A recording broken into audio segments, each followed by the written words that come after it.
Hello, this is the Stories Beside channel. I release videos every day for you. Subscribe and click the bell. Samuel was about to go home when the phone rang. "Hey, workaholic. Hey, buddy." Samuel answered, hearing the mocking voice of Harry, his old buddy. "The work week is over, so I suggest we go to a nightclub tonight because we haven't seen each other in a while. We could chat, look at some pretty girls. I don't know." "In doubt," answered the man. "I had plans with my wife. You know I don't like going to nightclubs. I'm fine at home with my wife." "Oh, come on. Monica is your woman, a woman with understanding. She knows that a man sometimes needs to relax, especially." He paused, intriguing his friend. "I've got a card for a private, all-male club." "Well, agree. Let's remember our youth. Why are you hiding behind your wife like an old grandfather?" "All right," Samuel gave in. "I'll talk to her now. If she doesn't mind, let's go. I'm waiting for your call." Harry got excited. "It's no fun to go alone. I promise it'll be fun." Samuel shut down the computer, cleared the papers off the desk, and locked them in the safe. He liked things to be in order. The plastic surgery clinic that he and his wife had opened 2 years ago was already famous far beyond the borders of their hometown for the clear, well-coordinated work of the management and medical staff. Samuel closed the office and looked in on his wife. "Darling, are you ready?" The blonde, pretty woman looked up at him. There was adoration in her gaze. "Yes, Samuel, just a minute. I'll wait for you in the car." He paused, admiring his wife. They had been together for 10 years, and Monica, in her early 30s, still had her girlish freshness. It seemed to Samuel that over the years she was only getting more beautiful, like a flower bud that slowly blooms in the sun, making him marvel at every petal that opens.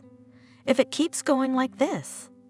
Sitting down after a while, next to her husband in the car, Monica said, "You and I will have to spend the night at work." "Why is that?" "I can't even believe that in such a short period of time we've made a steady income." "We dreamed of it." Kissing his wife, Samuel remarked, "And everything worked out. We can afford any whim." "But why do we need so much money?" Monica got sad. "We even recently do not go anywhere, just work and work. We used to dream of traveling the world. Remember, in the last year of school you promised that we would hang a map on the wall in our house, and we would mark the places we had been to.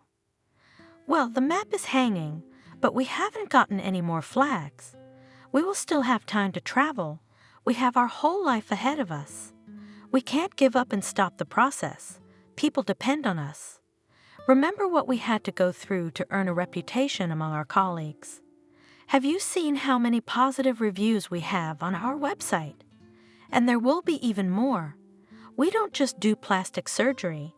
We save some patients from doing crazy things. Remember, a woman wanted to commit suicide because of the scars on her face after a car accident that killed her entire family. Or recently, a woman came in asking to have her nose reshaped. She couldn't get married.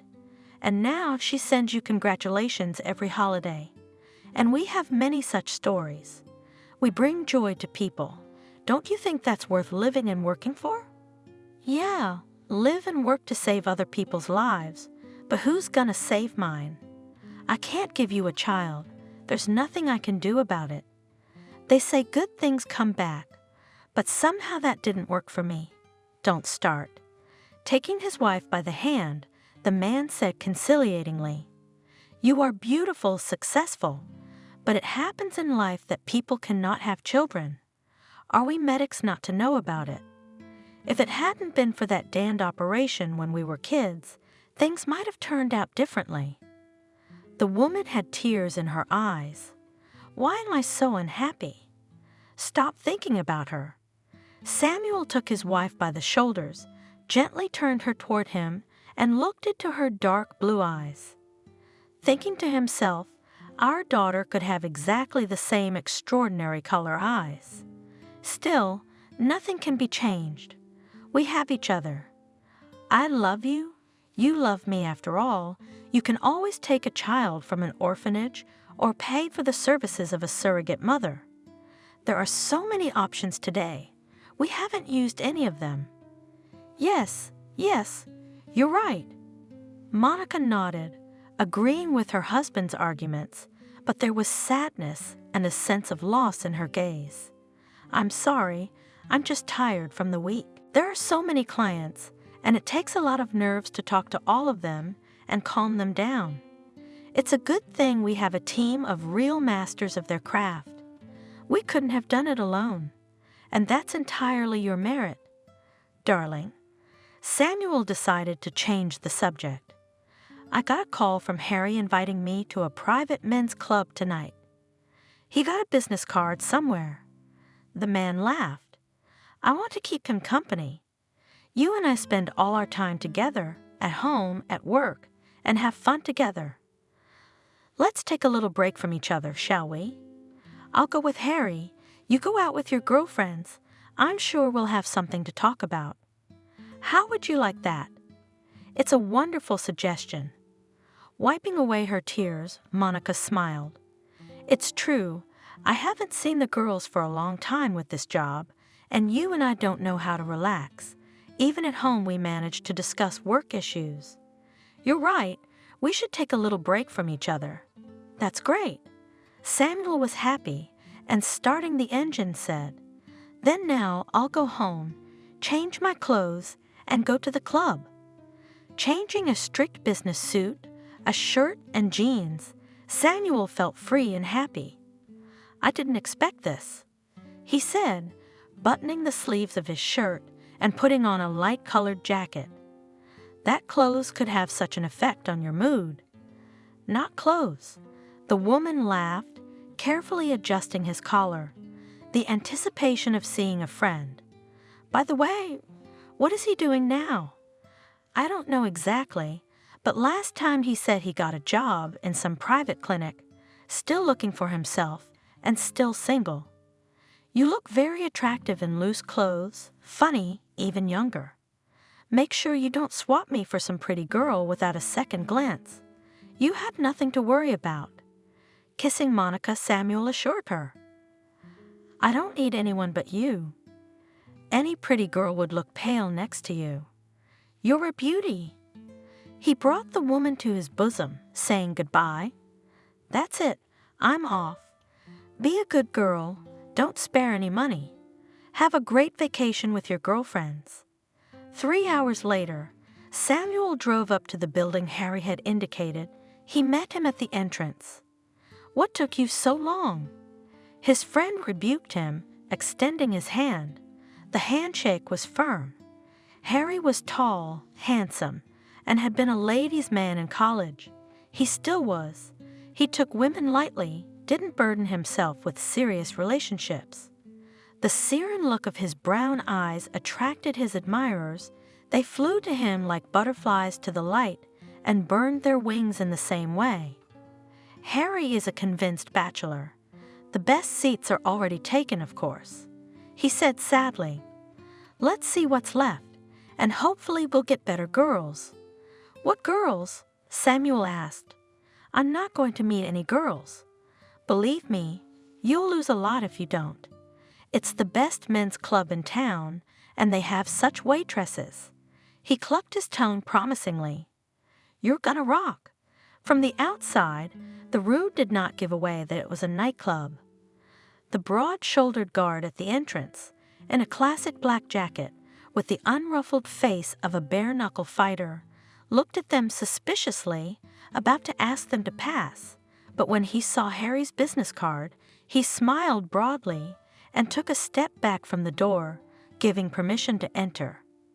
The friends made their way down the stone steps of the staircase below. Good evening. A beautiful woman, about 40 years old, a little overweight, dressed in a luxurious black dress with sequins, greeted them languidly. Her breasts were adorned with an expensive diamond necklace and earrings glittered in her ears. "I am Barbara, the hostess of the establishment." She held out a plump hand in a lace glove to each of the men in turn. They leaned toward her in a welcoming bow, kissing her thick, sausage-like fingers. "Is this your first time with us?" She turned to Samuel, appraising him from head to toe. He nodded in agreement. "Come in, have a seat." She pointed to the private tables, with soft, cozy chairs that were scattered in the semi-darkness of the room. The huge bar was sparkling with lights. The bartender was mixing a cocktail behind the bar, playing with a shaker, deftly pouring the contents into glasses. Waitresses, beautiful young girls, in clothes that hid almost nothing, were scurrying between the booths. "Where are we?" Samuel shouted in his buddy's ear. "It's all a little too open here. To be honest, I didn't expect it." "My friend," Harry laughed, "are you embarrassed by beautiful half-naked girls? You and I are not old, and they should arouse passion and desire in you, not fear. I hope you don't have any male problems." "No problems, but I love my wife." The man was indignant. "Why do I need half-naked girls?" "Only you are not forced to marry them, and if you like some chick, you can use their services. I won't tell Monica about your little pranks." Harry winked at his friend. "Admire a woman's beauty. It relieves fatigue, but let's order," he suggested, waving to someone. A waitress approached them. The mound of red hair was decorated with a tiara. Thin black leather straps barely covered her breasts, smoothly passing to the waistband of a short, very short, bright red skirt. Long, shapely legs in black lace stockings and high-heeled shoes completed the portrait. Harry quickly dictated something to her.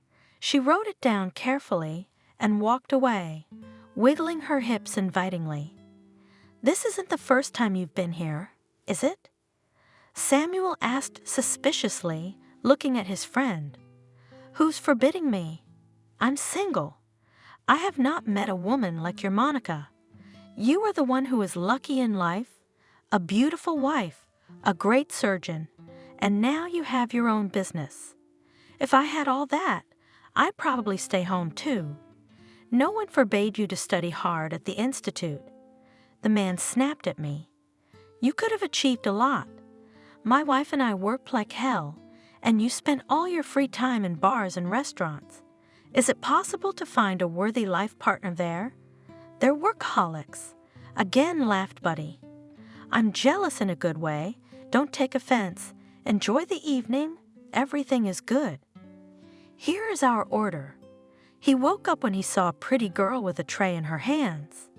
"How appetizing you are," he sang, devouring with his eyes the chiseled figure of the waitress. Long, black, luxurious hair freely did not fall on her shoulders, and large brown eyes warily watched the man who sat dangerously close to her. She deftly served the order and disappeared. "I like her." Decisively rising from his seat, Harry said, heading toward Barbara. "I want to order her for myself before someone else takes her." "Harry, where are you going?" "Maybe we shouldn't rush. The evening's just beginning." His friend tried to talk him out of it, but the man wouldn't listen. "Barbara," Harry addressed the hostess, "I want that girl for tonight." "No, you don't," the woman objected softly. "She's only been here a week." "I don't want to frighten her. I'm teaching her everything, but she doesn't know the details yet." "Let her get used to it a little." "So what's the problem?" "I'll teach her. I know how to do it. You know me." He winked at Barbara. "I'll pay you well." "Okay," smiling, the woman agreed. "I'll do it your way, but no funny business. I don't want to have to deal with her relatives later." They looked at each other understandingly, and the hostess left the room. "Let's have a drink, shall we?" Smiling, Harry returned to his seat and raised his glass, urging Samuel to do the same. I don't understand you. You've been Monica for 10 years. Don't you get tired of each other? Look how many beautiful women there are around, and you don't like any of them. I don't believe it. How can Monica get bored? Question to question, Samuel answered. We have the same interests. We think alike, and our feelings have grown stronger over the years. We're not just lovers anymore, we're partners. We love our work, we give our whole soul to it. That's why we have good reviews about our clinic. I envy you, Harry said thoughtfully. They were able to carry love and friendship through the years. Now it is rare to meet such couples. Share your experience. What is the secret of your strong family life? There is no secret, Samuel smiled. Over the years, the extravagant passion has passed, and feelings have turned into a stable and reliable relationship. We tremblingly and tenderly take care of each other, from good. Good is not sought, you know. My wife and I have overcome all difficulties together. We understand each other with half a word. We are never bored together. In case you didn't know, that's what love is. And you still haven't had children. No, we can't have children. That's a pity. You would have been beautiful. I've always dreamed of being related to you through children. Unfortunately, it's impossible. Why don't you want to seek professional help? Monica is not ready, Samuel said sadly, and the work takes up too much time. Well, don't you dare say the word work tonight. We are relaxing, enjoying life and looking at naked girls. Friends have a drink, relax a little. Pleasant music, dimmed lights. Samuel liked the atmosphere. He already felt the inner tension, which had not left him lately, gradually receded. Suddenly, the audience in the hall became lively. The friends, as if on command, turned their heads towards the stage. There, among the bright flashes of light, appeared girls dancers, performing a belly dance. Slender, plastic, they easily moved to the sounds of the oriental melody. The girls masterfully possessed their bodies, delighting the audience. They were moving swiftly on the stage, then paused, giving the audience to enjoy themselves. Then suddenly every cell of the body began to vibrate from the tips of the fingers on the hands to the delicate pink handkerchief, making the surrounding men whistled in admiration, shouting various obscenities, watching what was happening on stage. What do you think? Asked Harry. It's great. It's marvelous.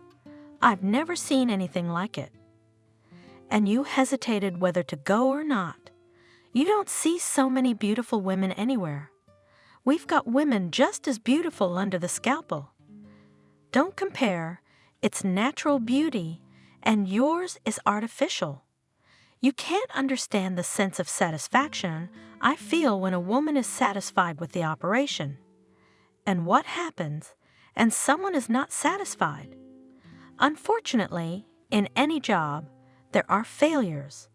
There was a case when a woman with tears asked to return the volume of her breasts. Another did not like the shape of her nose. People are different, so no one is immune to scandal, but still, there are more positive comments. Oh my God, Harry laughed. We're back on the subject of work. I suggest we play a game of billiards. How do you feel about it? I haven't held a cue in my hands for a long time. Samuel was cautious. I'm afraid I'll be an uninteresting partner for you. Nothing you'll remember. It's like riding a bicycle. Once you learn once, you'll never forget. Come on, billiards is a game for real men. I remember you were pretty good at the top screw. I'll give you a head start. At first, they lazily pushed the cue, driving balls into the hole one by one. Then Samuel got into the taste. In his eyes, there was a gambling light. Let's play for a bottle of cognac, he suggested. I'll make you like a juvenile. Harry said condescendingly. We'll see. Samuel answered evasively. If you remember, I was the best at rolling balls in my class. I don't mind. My friend laughed. But that was 10 years ago, and I'm practicing regularly. However, you suggested it yourself. Prepare money if you have extra. But be kind enough to buy the most expensive cognac, not some cheap stuff. Don't be fooled. Getting into a rage stopped the man. There's no telling who's going to lose. I don't like to be second, you know that. They played a game, exchanging meaningless phrases. What, did you brag? Samuel looked victoriously at his friend, putting the cue on the table. And I warned you. It's a shame to admit it. Scratching the back of his head, Harry lamented. But you won all right. Don't worry. I'll buy you a cognac. Although, as I know, it's better for doctors to refrain from drinking alcoholic beverages, especially plastic surgeons. Don't go off topic. The man stopped him. Or did you spare some money for an old friend? They left the game and went into a cozy booth, hidden by thick drapes from prying eyes. I wanted to say thank you very much for tonight. My friends were sitting on comfortable soft sofas. The hops were dizzying my head. The club's atmosphere allowed me to relax and not think about anything. I only now realized how tired I was. I hadn't taken a vacation in a long time. Monica and I are always at work. No, I'm not complaining. I just realized how damn tired I am. It's good to be in a man's company. It's so relaxing. Don't thank me. Harry waved him away. I'm glad we're having a good time too. Believe me, sometimes it's good to take a break from each other. You don't know how to relax at all. Why are you always looking at your phone? He asked reproachfully, noticing how tensely Samuel looked at the screen from time to time. I think I have to go now. Guiltily, the man said. Monica will be angry, it's getting late.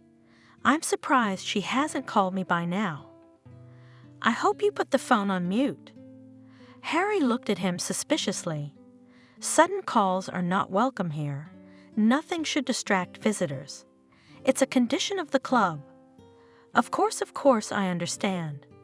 It's just that Monica would be worried, and I don't want to worry her. You're a pansy, buddy. Harry exclaimed. You've got it all wrong. Samuel objected. I'm not used to vacationing without her. We're always together. In fact, I'd like to get to bed. The week's stress is taking its toll, and I'm not used to partying at night. Don't be in a hurry to leave. My buddy smiled enigmatically. It's still early days. Samuel looked at his friend puzzled, but gave in and remained seated. Harry pressed the call button, and a waitress entered the room, the same one who had approached them in the hall.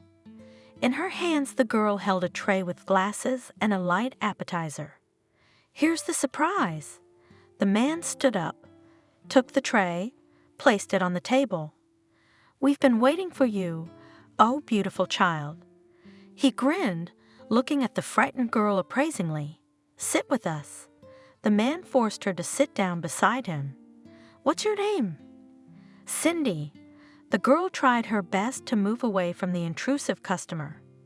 Sorry, we're not supposed to talk to customers. Nice to meet you. I'm Harry. And this, ignoring the objection, the man pointed to a friend. Samuel. He watched the scene blankly. He had already guessed that all the waitresses here provided intimate services to the customers. He was not very pleased to see his friend trying to flirt with a girl. The man frantically thought about how to politely leave without offending Harry. He didn't need all these games. He didn't even think about the possibility of cheating on his wife. Why was Harry putting on such a show gear? Samuel thought with disgust. He knows I love Monica and have no interest in other women. You're so sweet. Harry continued to court Cindy. That's an unusual name you have. Did you make it up on purpose so the clients would remember you better? He took the girl's hand and kissed the delicate fingers. Do you want to make a lot of money? He stared at her questioningly. "How much do you get in a month?" The girl was silent, looking warily at the drunken visitor. "And I offer you the same money, only for an evening in our company." The man, with his free hand, ran it along Cindy's naked thigh. Samuel watched from the side, did not interfere, thinking that this is the custom here, foreplay before intimacy. "What do you think you're doing?" The girl recoiled fearfully from Harry. "Let go at once," she said in horror, trying to wrestle her hand from the man's firm grasp. "I'm going to scream. Why are you breaking?" Harry smiled drunkenly as he continued to hold the waitress. "Don't ruin my buddy and I's evening. Look at him, he's obsessed with his job. One night he let himself relax. Give him a hand. Do what you do best. Samuel, seize the opportunity. I give you the right to be her first. And you, beautiful." Once again he turned to the girl. "Don't be afraid. My buddy won't offend the poor girl. He will be very polite. There's no telling who's going to lose. I don't like to be second, you know that." They played a game, exchanging meaningless phrases. "What did you brag?" Samuel looked victoriously at his friend, putting the cue on the table. "And I warned you." "It's a shame to admit it." Scratching the back of his head, Harry lamented. "But you won all right. Don't worry. I'll buy you a cognac.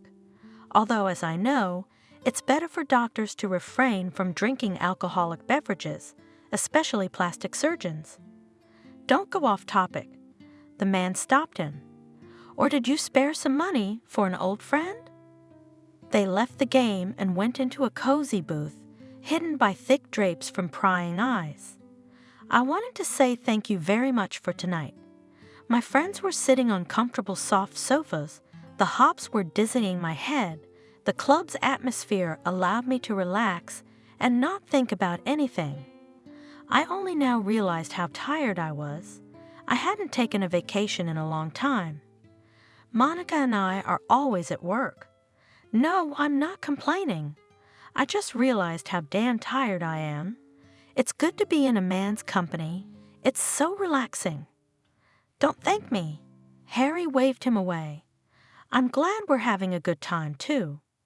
Believe me, sometimes it's good to take a break from each other.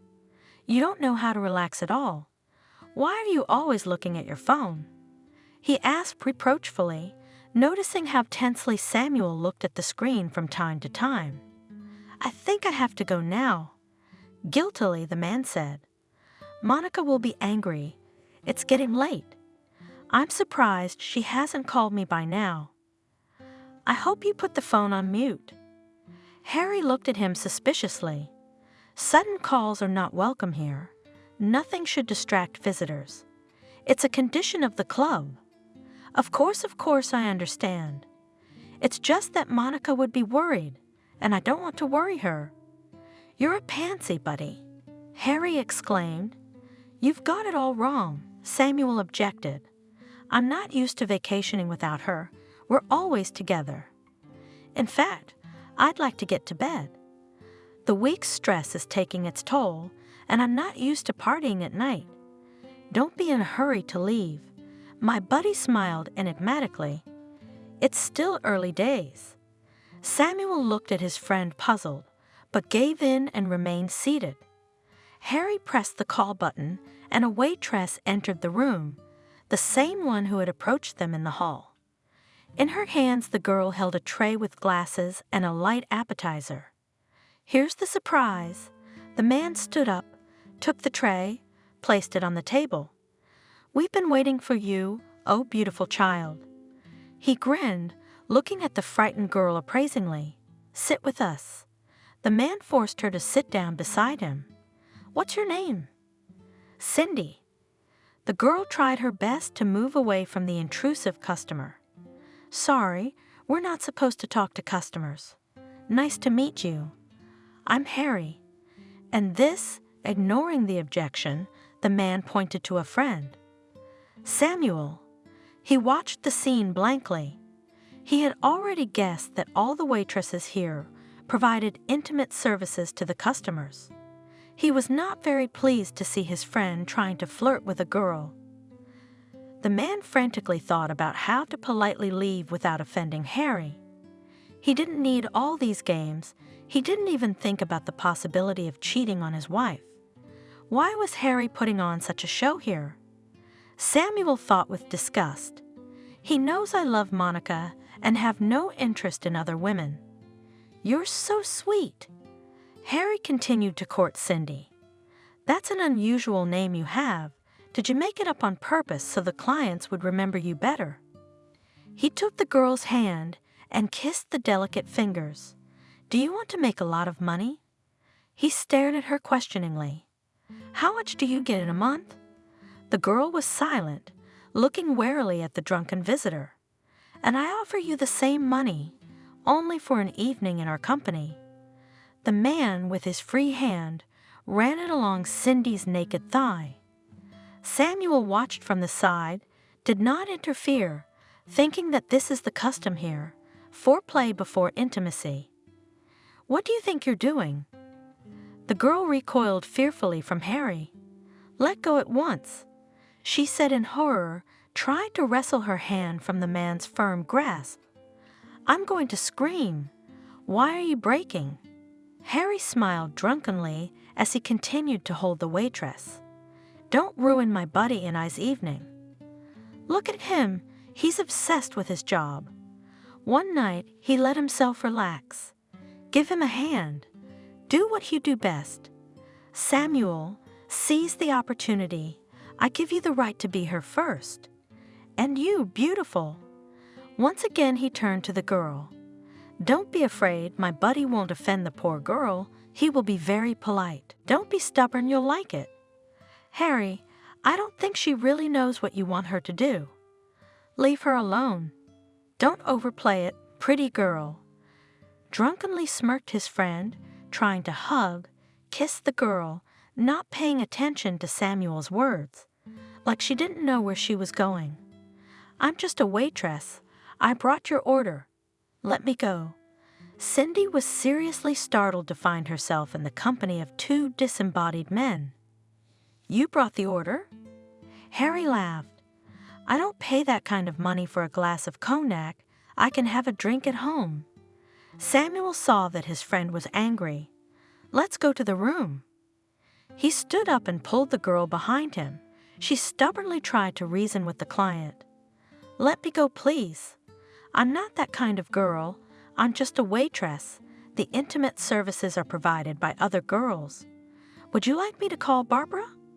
She'll choose the most experienced one for you. Anyone would be honored to spend the night with you.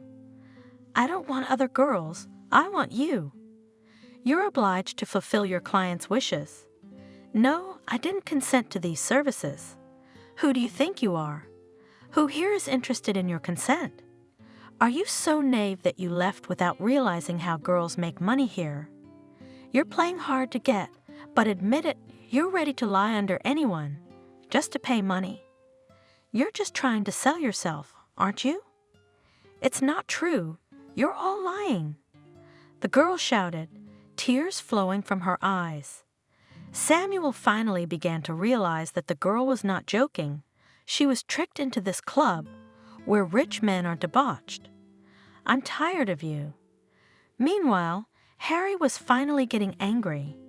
I don't care whether or not you know what's going on. Don't play hard to get. Barbara promised me you, and I'm not giving up until I get what's mine. Please, Cindy begged, not wanting to go with Harry. Let me go, asked Barbara. You need another girl. She fought back as best she could, trying to break free from the clinging hands of the lust-fueled man. Don't touch me. The landlady came to the noise. What's going on here? She asked angrily, adjusting her hands in lace gloves, luxurious bust.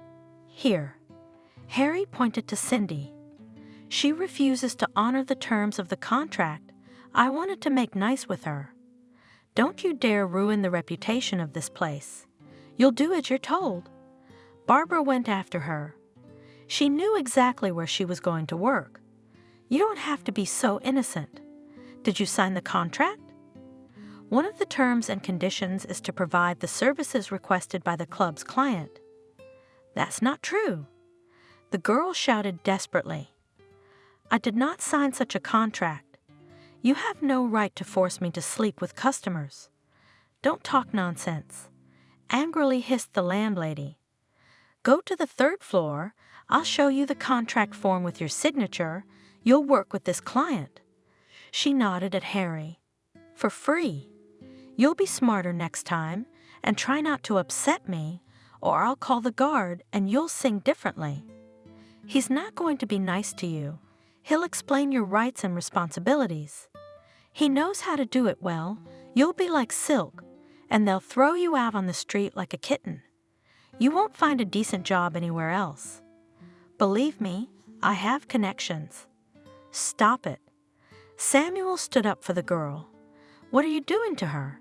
Harry, he looked at his friend reproachfully. I didn't expect you to be so mean. You've always been gentle with women, haven't you? What's the matter with you? Why are you forcing the poor girl? Take another girl if you must. There must be someone more experienced. Why are you picking on her? Don't bring me up now. The man snapped at her. She's expendable. There are dozens of them here. Step aside. I'll deal with her myself. I paid money for her and I want what's mine. You see, the girl doesn't want to go anywhere with you. Samuel took off his jacket and put it on the shoulders of the sobbing Cindy. Don't worry, I won't let you get hurt. Come with me. What are you doing? Where are you going with her? I get it. You've decided to take advantage of the little bugger yourself, haven't you? Harry laughed raucously. Go ahead, my friend. I don't mind. I was going to split it between the two of us, but I can live with that. Take advantage. I'm being kind today. But what about your Monica? He laughed. You've decided to change your principles for some pretty girl. You're even willing to fight with a friend. How can you say that? I don't recognize you. Tiredly, Samuel remarked. Where has the good, decent Harry disappeared to, my friend? Leave the girl alone. Barbara tried to intervene. This is my employee. You can leave, but leave her alone. I'll call the guards. Samuel took Cindy by the hand and moved towards the exit. Get out of the way. Decisively, he commanded Harry and Barbara. No one dared to oppose him. The guard, thinking that the girl had voluntarily gone with the client, silently opened the door in front of them. The man put the girl in the car. Where are you going home? Asked Samuel Cindy. He carefully adjusted the jacket on her shoulders, took away a strand of hair to see her face, and then the girl, apparently, finally realizing that nothing else threatens her, ducked into the shoulder of her savior and sobbed in her voice. The man embraced her awkwardly, pulling her against him soothingly. Well, it's all behind you now. How did you so carelessly sign the contract and not even read it carefully? Why did you join this place in the first place? Tell me, it'll make you feel better, believe me. Me, she was sobbing. I need money, and Jenna, my classmate, said it pays well. So do you need a lot of money? Cindy nodded silently. Why would a young girl need a lot of money? It's a long story. I'm afraid you don't have time to listen to me. She was silent for a moment, as if considering whether or not to tell it. I was terrified when I heard that. Like a mad woman, I ran out of the house, caught a cab, and went to the hospital. There the doctor on duty took me to the resident's room and called the investigator, who asked some stupid questions, but I remember almost nothing. So they are alive? Samuel asked me. Are your parents alive? My mom died on the spot. My dad was in a coma for a long time, almost a month. I had to bury my mom myself. The girl said quietly. I don't know how I survived the identification procedure. the funeral, and the wake. I have no one to help me. I think at that moment I grew up 10 years. Poor you, how you suffered. The man squeezed her hand. I remember that my neighbor in the stairwell all persuaded me to cry, but I did not shed a tear at the cemetery. Mom was lying in the coffin so beautiful, as if alive. I didn't want to believe that she was gone. The scariest part was coming back to an empty apartment. The feeling of bitter loss overtook me, and I finally gave vent to tears. For several days I didn't leave the house. I didn't want to see or hear anyone. My neighbor sometimes called me, brought me food, and tried to distract me from sad thoughts, but I did not react to anything. I threw the food away at once and kept lying there, lying against the wall. I loved my mother very much. The girl was quiet. I didn't even want to live without her. But then I pulled myself together for the sake of my father. I didn't know if he would come out of his coma, but I couldn't leave him alone. If he woke up, he would need my help. When I came to the hospital a few days later, the doctor encouraged me, saying that my father had a good chance of recovery. I went to the hospital every day after classes, sat at his bedside all evenings, read books for him, and prepared to enter the institute. Talking to him. It was very hard. I realized with my mind that perhaps it would be better for him to leave after his mother than to spend his whole life in a wheelchair. But then I prayed to God to keep him alive. The fear of losing both my parents followed me around. And where is your father now? At home with me. He took the loss of my mom very hard. I told you they were very attached to each other. The news of her death took a toll on him. The damage to his spine left no chance of a full recovery. He went to rehab, of course, but it didn't help him get back on his feet. In addition, we began to have financial difficulties. All the money saved by my mother went for her funeral and for my father's treatment.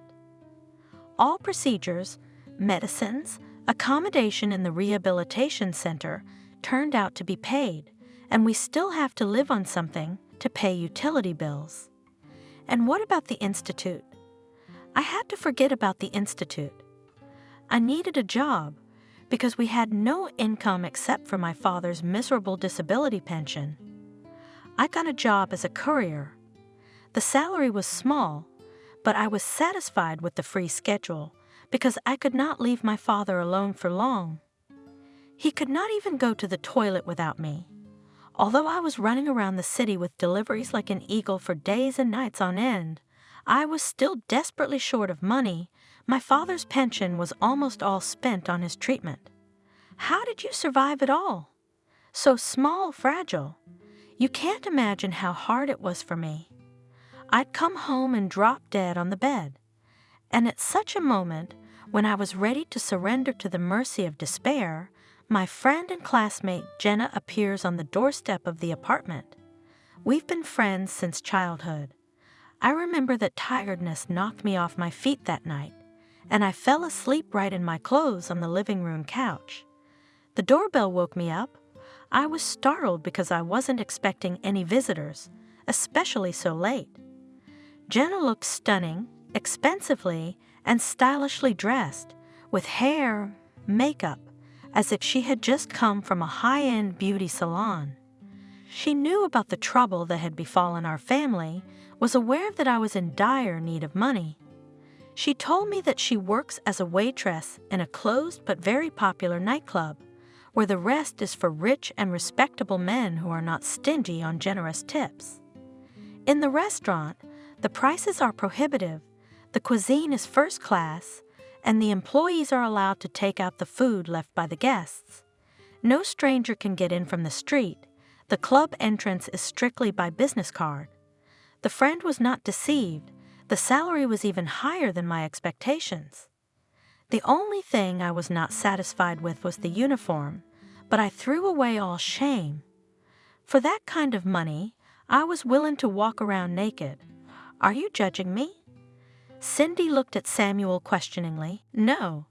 The man genuinely felt sorry for the girl who'd been through such an ordeal. "I think I'd do anything for a loved one. I realize you had no other choice." "Thank you." She turned away again, her eyes filled with pain and confusion. After only a week's work, I was able to provide my father with a month's worth of medication. I was happy. She was silent, trying to cope with her worries. But I forgot that free cheese only comes in a mousetrap. I did not guess that the owners for such a high salary will require me to provide guests intimate services. To be honest, I really did not read carefully the text of the contract, which was slipped to me when I got a job at the club. The amount of money Barbara offered me for waitressing made me unable to think straight. She threw her head back and looked at her savior in despair. "Do you believe me? I'm not a prostitute. Even for my father's sake, I can't go to bed with a strange man." She started to cry, smearing tears on her face, her thin shoulders shuddering. Samuel was confused. He didn't know what to do. He took a handkerchief out of his pocket and handed it to the girl. She grabbed it. "Thank you." The sobs got quieter and quieter. "I don't know what to do now. How to go on living? I'm so tired from this damn life, from lack of money. I want to kill myself, not to suffer, but I feel sorry for my father. He'll be lost without me." And so much in her voice was deadly fatigue that everything turned over in Samuel's soul from pity for her. He put his arms around her and kissed her. Cindy did not resist, but clung to the man trustingly, hugged his neck awkwardly, and answered the kiss. "My darling, my little one," repeated the man, kissing salty from bitter tears, cheeks, eyes, lips of the girl. "How have you suffered? I will not abandon you. I will help you. You'll see, everything will work out. I have money, enough for you and for your father's treatment. I won't let anyone hurt you." Samuel reluctantly pulled away from Cindy, wiped the tears from her eyes. "I'll take you home now. Give me the address. You'll rest, regain your strength, and then we'll think together about how to help you." He stopped the car in the driveway. "Well, it's time for you to go. It's getting late." Samuel was struggling with an inner struggle with himself. He realized with his head that he had to let her go, and his heart was already burning with desire, but the man held on, so that later he would not suffer from remorse that he had taken advantage of her trustfulness and sense of gratitude for her rescue. So they sat in silence, each thought of his own. Cindy did not dare to get out of the car. She certainly did not believe that this handsome and rich man would help her. Why should he hang my problems on himself? The girl thought, what could I give him in return? A beggar, and even with a sick father on top of it. But I'm not offended. He rescued me from that brothel. Although now I have to look for a job again. Goodbye, she said quietly and got out of the car reluctantly. Samuel called out to her, "Give me your phone number and I'll call you." He wrote everything down, sent a kiss goodbye, and drove away, leaving behind a cloud of dust. The girl stood a little longer and then went home. Her thoughts were confused by what had happened. Her life had changed abruptly in an instant. She couldn't forget the face of the man who treated her not with disdain, but with understanding. She was so tired of fighting the vicissitudes of fate alone that she wanted to lean on someone's strong shoulder. The image of the man kept her awake, and Cindy rolled around in bed until almost morning, remembering how he had kissed her. She finally fell asleep, clutching Samuel's jacket to her chest. Finally, squinting sleepily, Monica met Samuel in the hallway. "I thought you weren't coming back today." She reached up to kiss him. "You smell of expensive cognac, tobacco, and feminine perfume. Did you have a good night?" What else am I supposed to smell like when I come back from a men's club? The man tried to make a joke, dodging his wife. Naturally, there were women there. And dancing a private dance? Laughing, she began to stretch the buttons on her shirt. It didn't come to that.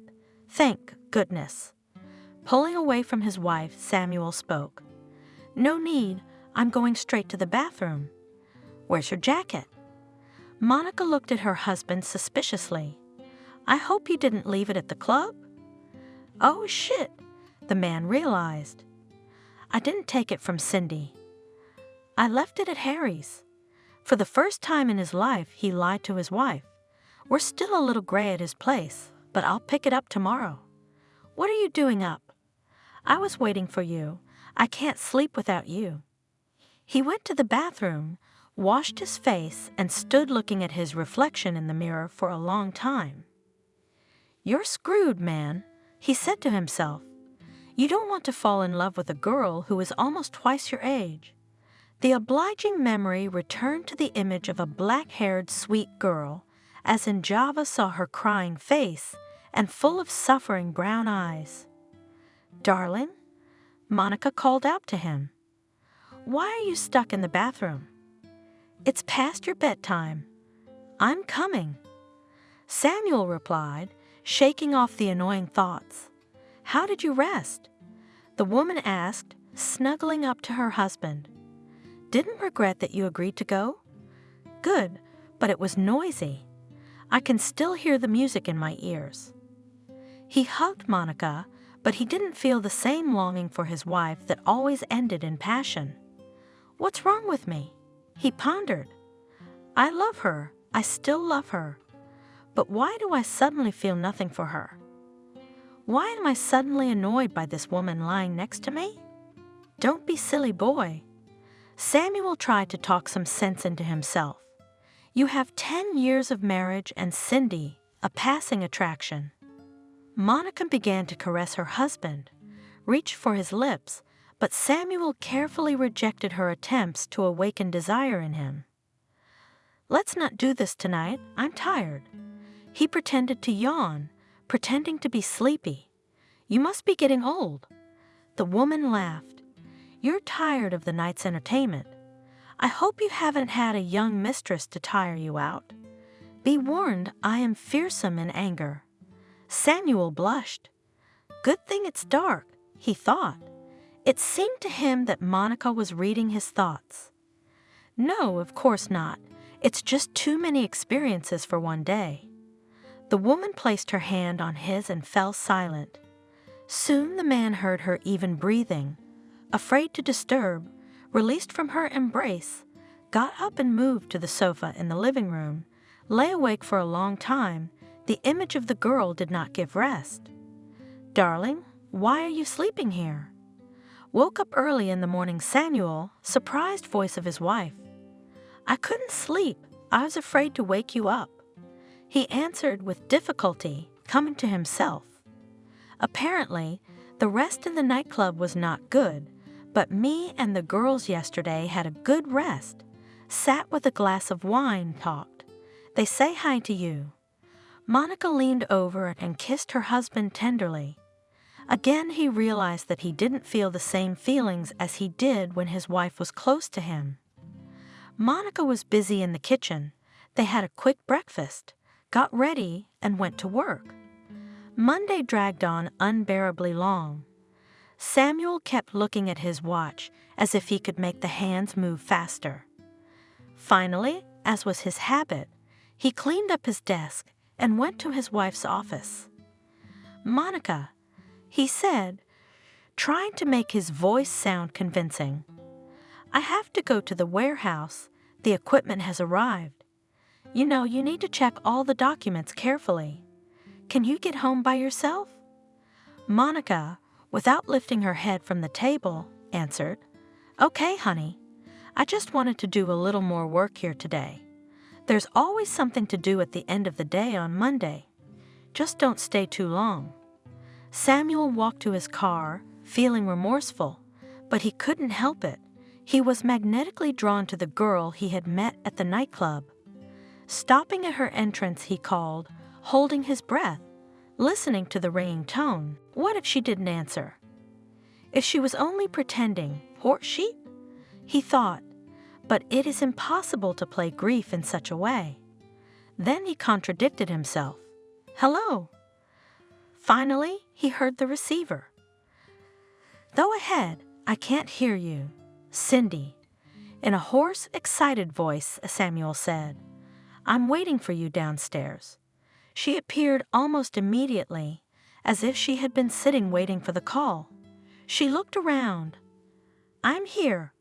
He waved to her without getting out of the car. The girl smiled and ran to him. Hello, she said, sitting down on the seat next to him and staring intensely into the man's eyes, as if trying to read what he was thinking. I didn't think you'd call anymore. We went back to being on a first-name basis yesterday. Noticed Samuel reached up and kissed her lips. They were soft, supple. The man was suddenly dizzy with desire. I've rented a room for us at the hotel. Do you mind? Cindy nodded in agreement. Shall we go then? They were silent the whole way. The hotel receptionist looked at both of them understandingly, but said nothing, only put the room keys on the counter. 4th floor, to the right. On the table there are phone numbers if you want to order something for yourself or have any questions. Have a nice vacation.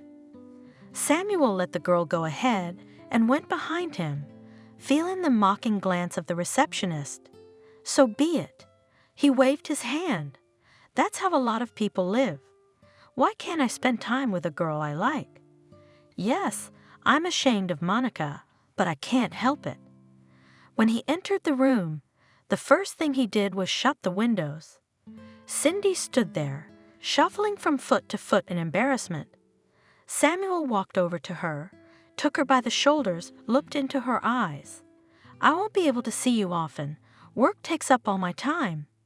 Would you agree to see me a couple times a week here? I realize that my offer sounds strange. You were probably hoping for something else, but I can't offer more than that. I agree, the girl said quietly. She would do anything to have him around, even if it was just once in a while.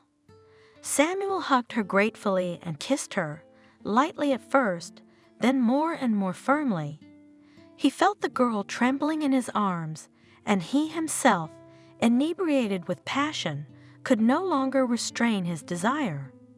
Hastily throwing off his clothes, helped her. My girl, he whispered, panting with tenderness. How good it feels to be with you. Their sighs merged into one voluptuous moan, their heated bodies pressed against each other again and again. He lay next to Cindy, and she fell asleep, exhausted from the emotion of the experience. My God, what a wretch I am. Tormented by remorse, Samuel, but I can't help it. This girl has got me. Cindy. He woke her quietly with a kiss. We should get going. The girl stretched sweetly. I don't want to leave you for a moment. She pressed herself against him trustingly, squinting in pleasure. Unfortunately, I can't stay with you. Samuel got up decisively, went to the bathroom and cleaned himself up. When will I see you again? Cindy asked sadly. I'll let you know, be on the phone. The man hurried his mistress. Monica could call at any moment, puzzled by his long absence.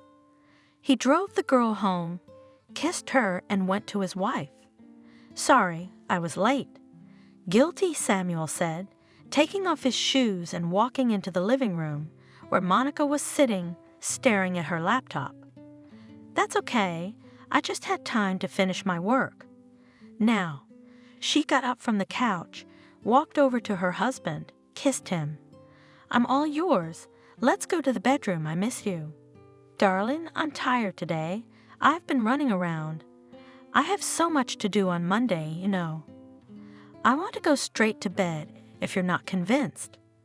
All right, have it your way, the woman said cheerfully, returning to the computer on the couch. I'll just sit here for a while. Good night." Samuel stood in front of his wife and then went to the bedroom. "How can I deceive her?" thought he, pretending to be asleep. "We've been together for so many years, know each other perfectly well. What am I doing? If Monica finds out, it will be a disaster. I will never forgive myself for cheating on her." Samuel couldn't bring himself to stop seeing Cindy. Twice a week, he diligently found excuses for his wife to visit the girl. Monica suspected nothing. For 10 years of their life together, neither of them had harbored even a spark of doubt about the honesty of the relationship, and from this Samuel was tormented even more. "I know that Cindy and I have no future, but I have no idea how to tell her, and I don't want to lose her. Oh my God!" grabbing my head, suffering from my inability to solve the problem. "I love my wife after all, and I will never leave her. I'm well aware of that. I realize that I must break up with Cindy. But how? I can't go on without her. What can I do?" Every time Samuel returned from his mistress to his wife, he chastised himself for his weakness. He was so caught up in a web of lies that it was hard to breathe. He could not get out of this vicious circle. "Darling, what's going on with you?" Monica asked him one day. "You don't seem like yourself lately. You don't sleep well, you eat badly, you linger somewhere. You come home nervous, upset. Are you sick? What can I do for you?" she asked me sympathetically. "Don't worry, I'm just a little behind on my work, and now I'm trying to catch up. But I'm fine, don't mind me, everything will be back to normal soon. You can't work too hard, you have to rest once in a while. I need you healthy and with strong nerves. What kind of a leader are you if you're tired and fall off your feet? That's it, we can't go on like this." The man decided, listening to how sincerely worried about his health Monica. "Something has to be done about it. Today I have to tell Cindy the truth. Stop deceiving both of them. She is still young, she will meet another man, she will love him, and they will surely be happy. I can't give her anything." In the evening, determined to have a serious conversation, he arrived at the hotel, where an unsuspecting girl was waiting for him in his room. "Samuel!" She threw herself on his neck as soon as he opened the door. "I have news for you." "Wait." Unclasping her hands, the man spoke. "We need to have a serious talk. You're not listening to me." Cindy laughed, ignoring her lover's mood. "You and I are going to have a baby. Can you imagine? Baby, I'm so happy, my love."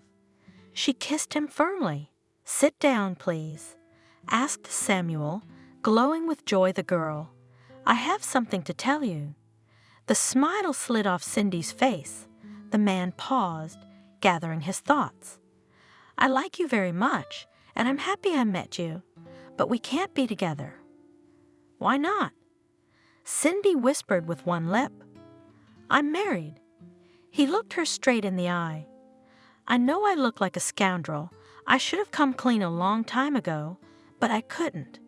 The man jumped to his feet and paced the room, ruffling his hair nervously. "You have become like a breath of fresh air for me. My wife and I have been together for 10 years. I love her. We have a joint business.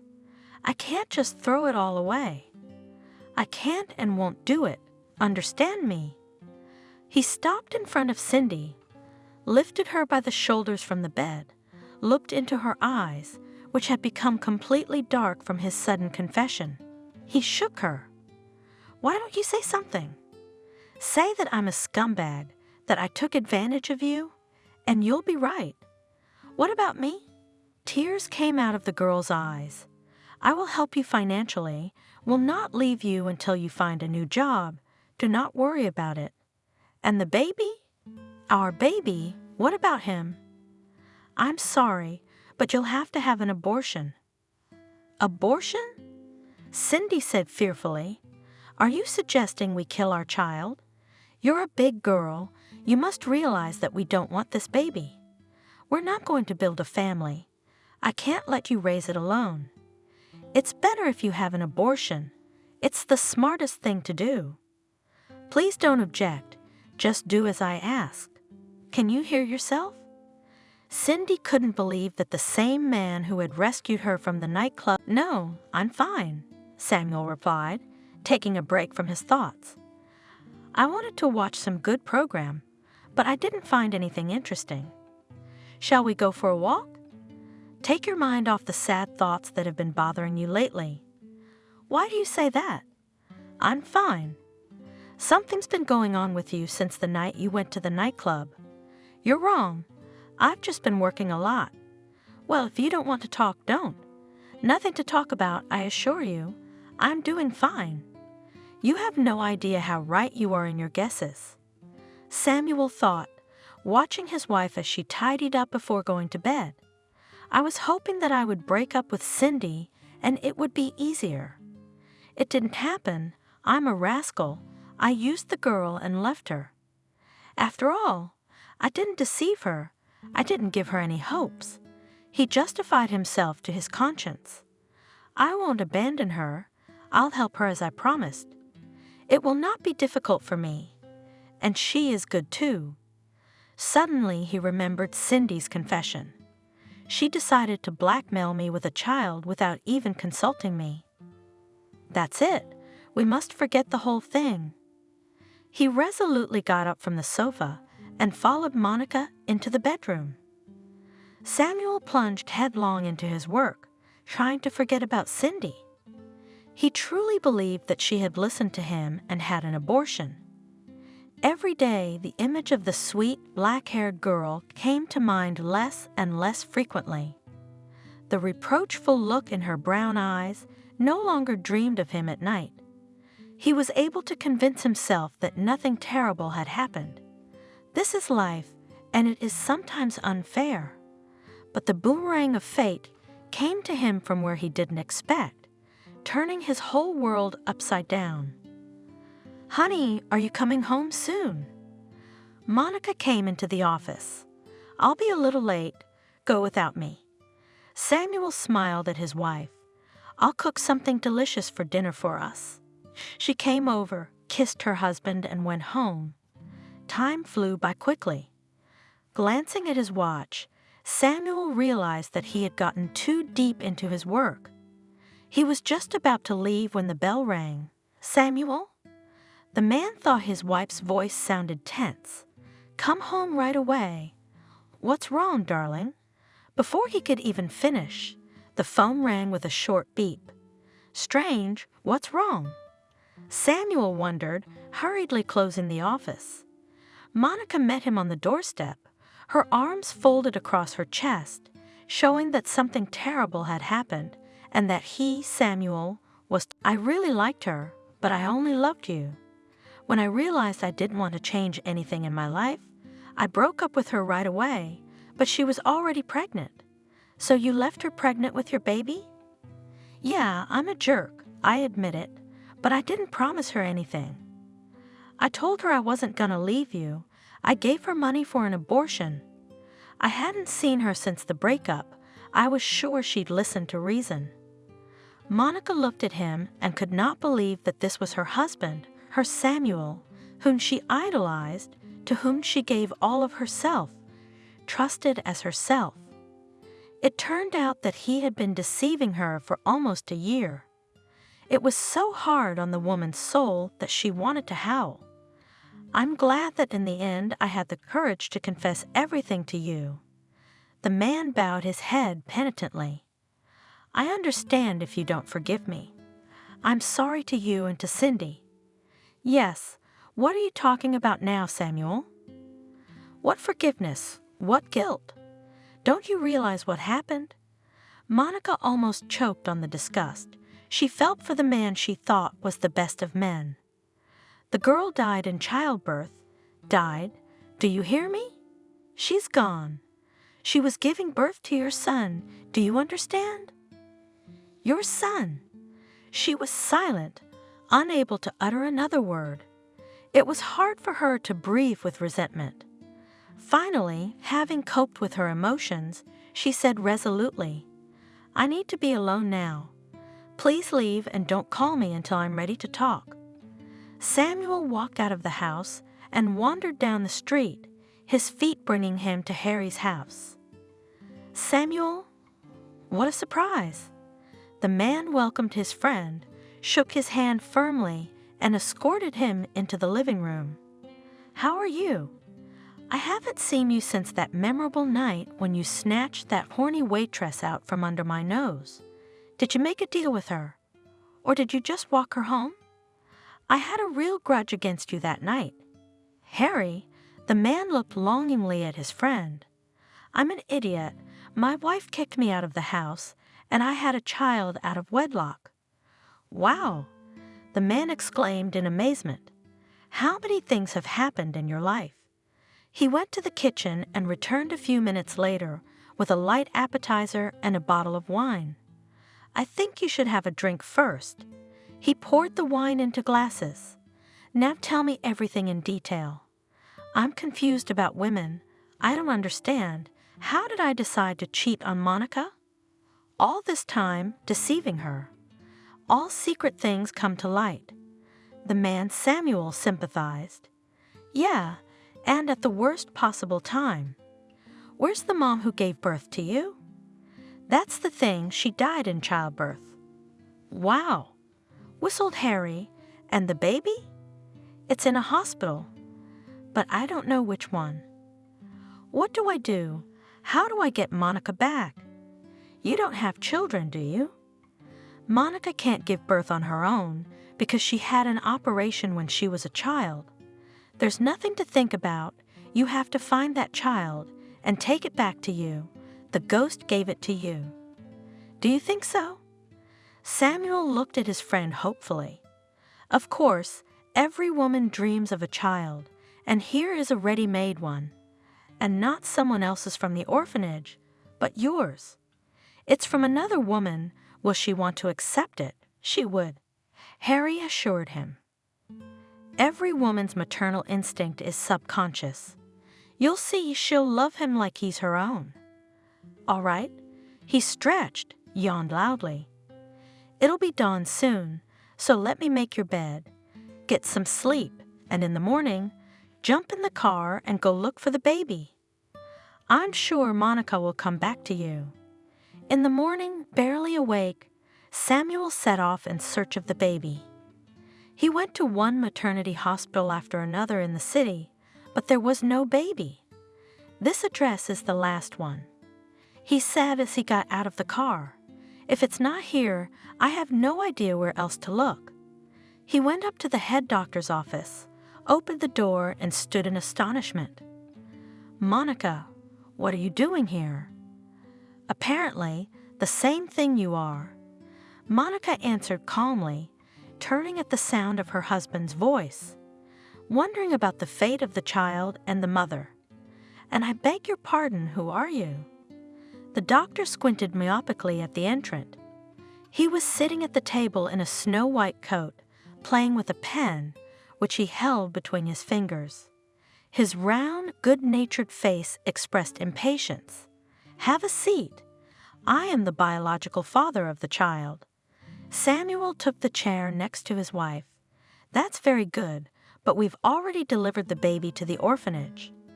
He put his pen aside, stretched his fingers, and looked at the people sitting in front of him with interest. "He is perfectly healthy. All his immunizations were good, and his mother's funeral was held at the state expense. You know that her father is disabled and in the hospital, right?" Samuel nodded in agreement. "We didn't tell him that his daughter had died." The doctor was silent for a moment. "We were afraid the news would kill the old man. So you're ready to adopt the boy?" "Yes." Without a word, the couple answered together. "Lucky boy." The man looked from one to the other. "Good luck to you." He stood up, held out his hand to Samuel. "Here's the address of the orphanage." He held out a piece of paper written in illegible handwriting. I hope you won't regret taking in an orphan." Samuel and Monica said goodbye to the doctor. Each got into his own car and drove to the address. "Follow me." The unfriendly nurse made them put on shoe covers, gowns, and only then led them to the room where the children were sleeping. "Well, Daddy, do you recognize your son?" she asked sternly, stopping in front of the window, behind which the cribs with babies were visible. "That's my son." Without hesitation, Samuel pointed to the rosy-cheeked infant, who, as if sensing a native person, suddenly turned on, studied, and then cried in a demanding, ringing voice. "Look!" The nurse stared at him in amazement, immediately changing her displeased expression to a friendly one. "That's right. It's the first time I've seen such a thing. Come on, Cancer." She opened the door and walked over to the crying baby, gently took it in her arms, and held it out to Monica. "Here you go, Mommy. Do you know how to handle infants? We'll learn." Worriedly, the woman looked at the baby. In the meantime, he calmed down, quieted down, sleeping peacefully. "You see, he quieted down at once, it means." The woman smiled. Monica handed the boy to Samuel. "Son, boy, my darling. I've waited so many years for this moment." He was dizzy from the overwhelming feelings. "Have you seen enough?" The nurse spoke sternly. "Let him stay here for the time being, and you go and draw up the documents. Hurry up. Every day without parental affection is a lost day for him." Monica used all her connections. Given the tragic history of the boy's birth, he was transferred to the family without bureaucratic delays. Now all his free time, Samuel spent with the child, and Monica shunned the boy. He reminded her of her husband's infidelity. "Darling," a few days later, guiltily said the newly married father, when the couple put the child to bed, sat in the kitchen in the evening for dinner. "You probably have to go on maternity leave. The baby takes up a lot of time. With him must be constantly engaged. Isn't that too much to ask of me?" The woman squinted irritably at me. "I let you take the child from the orphanage, so that he was not an orphan with a living father. But to lock myself in 4 walls for him, I do not intend. I have a job, this clinic, and my baby. I'm as invested in it as you are. I realize I can't ask you to take my son, but you're a woman. You're better than I am at handling him. And I'll work for 2 so that when you get out of maternity leave, you can continue practicing in peace." Monica stared unblinkingly into her coffee cup. "I'm very sorry to you." Samuel broke the silence. "I realize that there is no forgiveness for me, and it will be difficult for me to earn it. But the child is not guilty before you. He's just a baby. Don't you have a little love in your heart for him? I know you're a kind, caring person." Monica had tears in her eyes. "You can hate me, but try to accept the boy." "I can't hate," the woman said sadly. "I've been asking you for a long time. I'll try to love him." "You're right. The boy is really innocent." Family life as it seemed, Samuel fell into a familiar rut, busy at work until late in the evening. He did not notice what it cost his wife to feed, bathe, walk, bring up the child of that other woman. Her image haunted Monica everywhere. In the turn of Adam's head, as they named their son, in his smile, everywhere she could smell the features of her husband's young mistress. The woman was angry that even after his death, the other woman was invisibly present in their home, and her husband still belonged to her. Jealousy was eating away at her soul like rust. It was hiding deep inside, but the corrosion was about to turn it into an unhealing wound.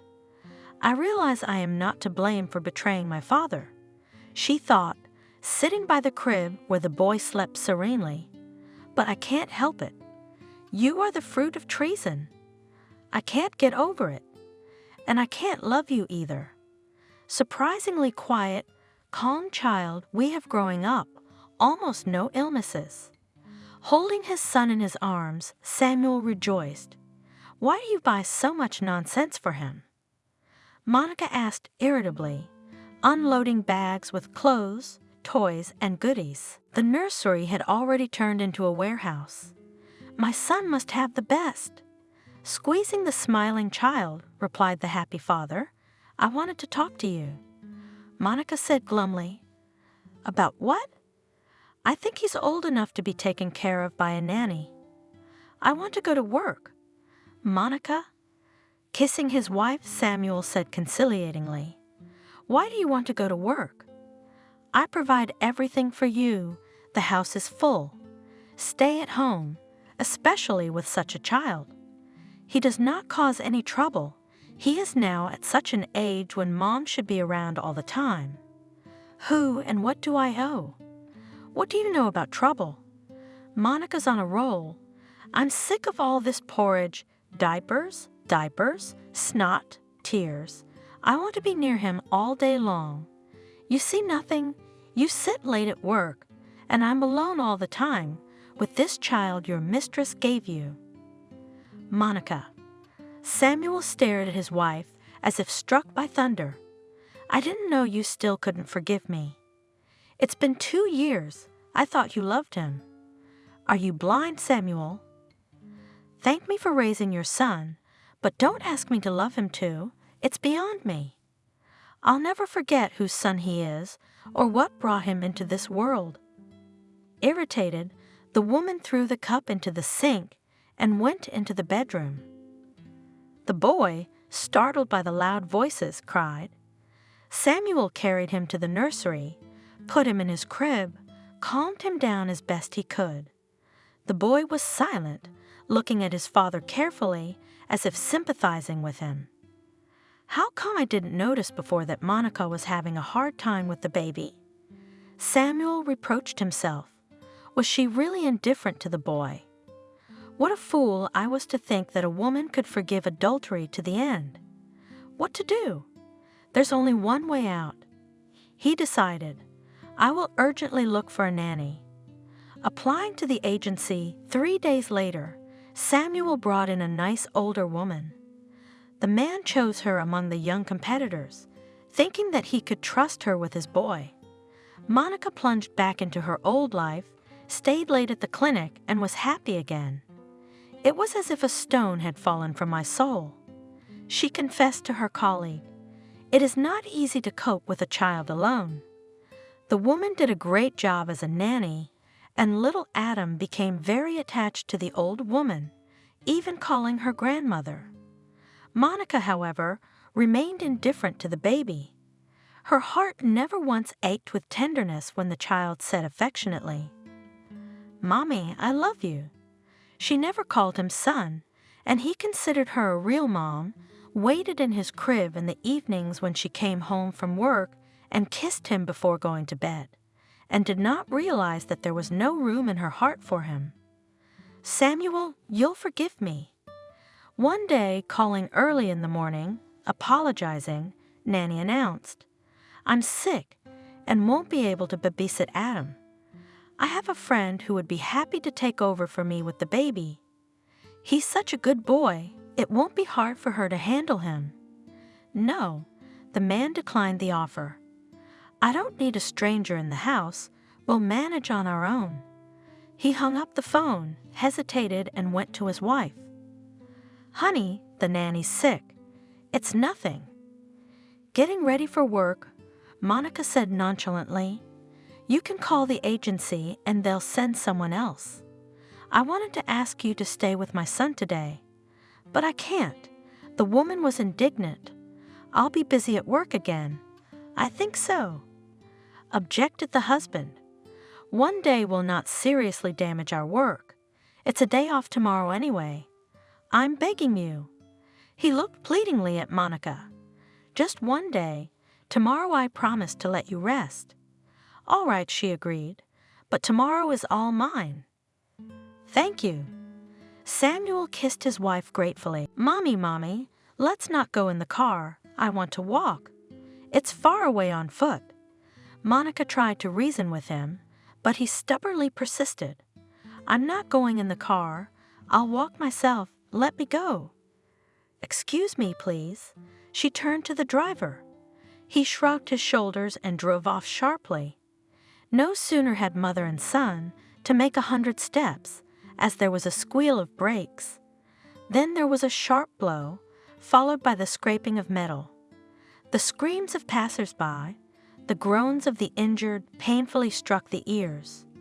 Monica looked around, frantically clutching the boy's hand, and saw that the very car in which she and the child were supposed to go to the clinic was standing and smoking, smashed into a pole. Gawkers had already gathered around. Someone shouted desperately, "Call an ambulance! The man is still alive." Monica stood there, unable to move. She only now realized that she was on the verge of death. "Adam, my son!" With tears in her eyes, Monica said in horror, "If it weren't for you, we wouldn't be alive." She grabbed the child, pressed her breasts and sobbed, "My son, my dear little son. Kiss him," crying and laughing, she said. "You are with me. You're with Mommy. Mommy loves you. I will never let you be hurt." Without letting the child out of her arms, she dialed the number of the ambulance and hurried home.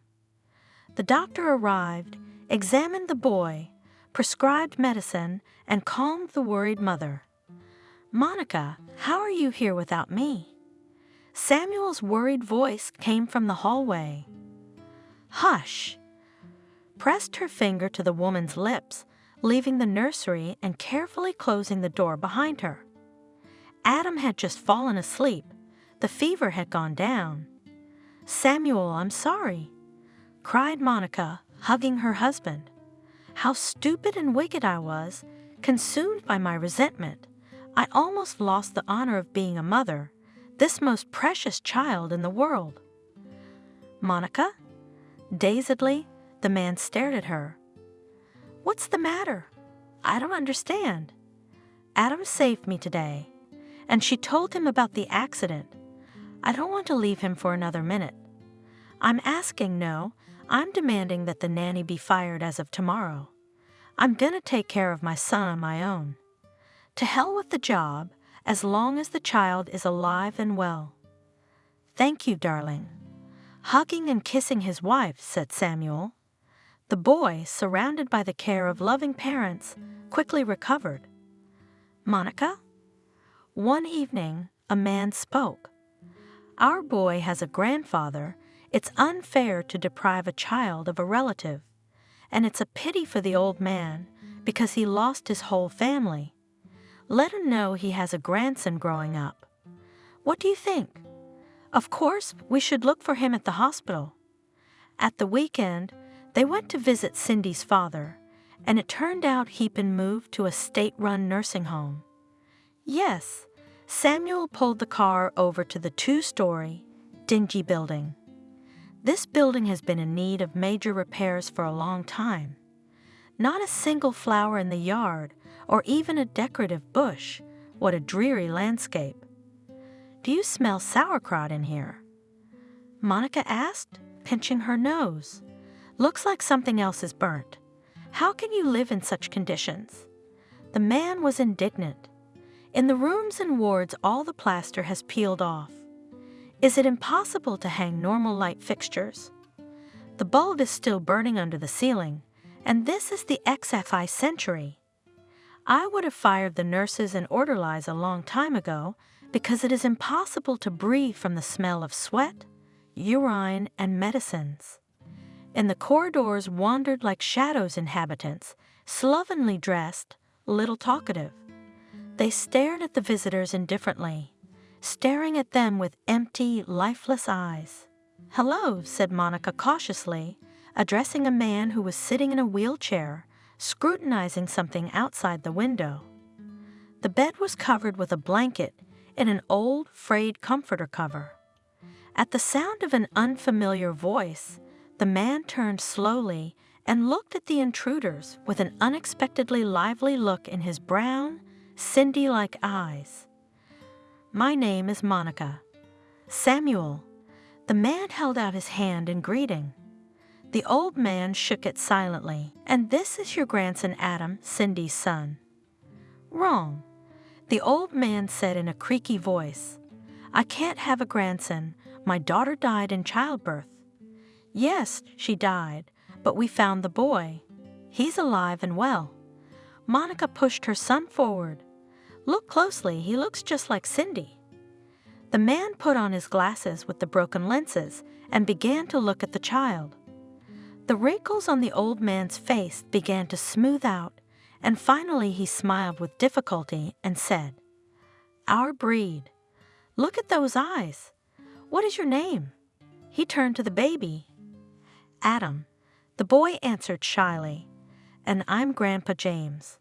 The old man gently took his grandson's hand. "So we've met. You don't come here anymore." Suddenly the old man looked up at the guests. "It's not right for a child to see me like this. Thank you for letting me see my grandson. I won't want to die now." The couple looked at each other meaningfully. "James," Monica spoke up, "we will not leave you here. We will transfer you to another hospital, where you will be well cared for, and we will visit you." "Thank you if that's the case," the man said. His shoulders shook in silent sobs. Tears came to Monica's eyes. "I thought I was going to die here alone. We promise we won't leave you," Samuel assured him. "You'll see your grandson grow up. I'm looking at him." The old man smiled. "And I see Cindy. She was the same silent, very kind, helpful, worked hard. So God took her away, and she ruined her health." The couple returned home dejected. They sincerely felt sorry for the man, who, by the will of fate, remained in need of no one. They had already decided for themselves that they would not abandon him. They would create all conditions so that he did not need anything and quietly lived out his life. After putting their son to bed, they sat next to each other and talked for a long time. "I am very happy," Monica said. "Our house has really become a full bowl now. We have a favorite son, our own and the best. Next to me," she confessed, looking at her husband with a look of tenderness. "A man I adore. Our clinic is thriving."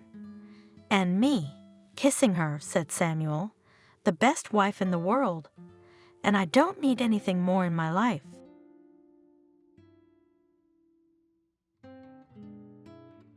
Subscribe and click the bell. This is how one unexpected meeting can not only radically change the life of one person and save another. Having learned the bitter experience, you begin to appreciate every happy moment, every new opportunity, and those who love you, sincerely and freely. Camille's life was difficult from the very childhood. Despite the fact that the girl was born into a family, quite a successful entrepreneur, Stephen was quite successful in pharma. He worked with large chains and supplied medicines to pharmacies. But in those days, the competition was tough. As a result, the family constantly lived in fear. The production was often attacked and ruined by people dissatisfied with the quality and cost of medicines. Even the workers themselves went on strike, demanding that they be given free products. Stephen struggled to control the state of his business and the company's quality, productivity, and profitability. At times, it was easy enough to do so, and in those intervals, the family could afford a life of luxury. But the moment the mass strikes started again, and there was damage to equipment, components for the creation of medicines, and so on, life became difficult. Not only had to cut all possible expenses, but also had to hide from disgruntled people. After all, the threat was for each member of the family entrepreneur.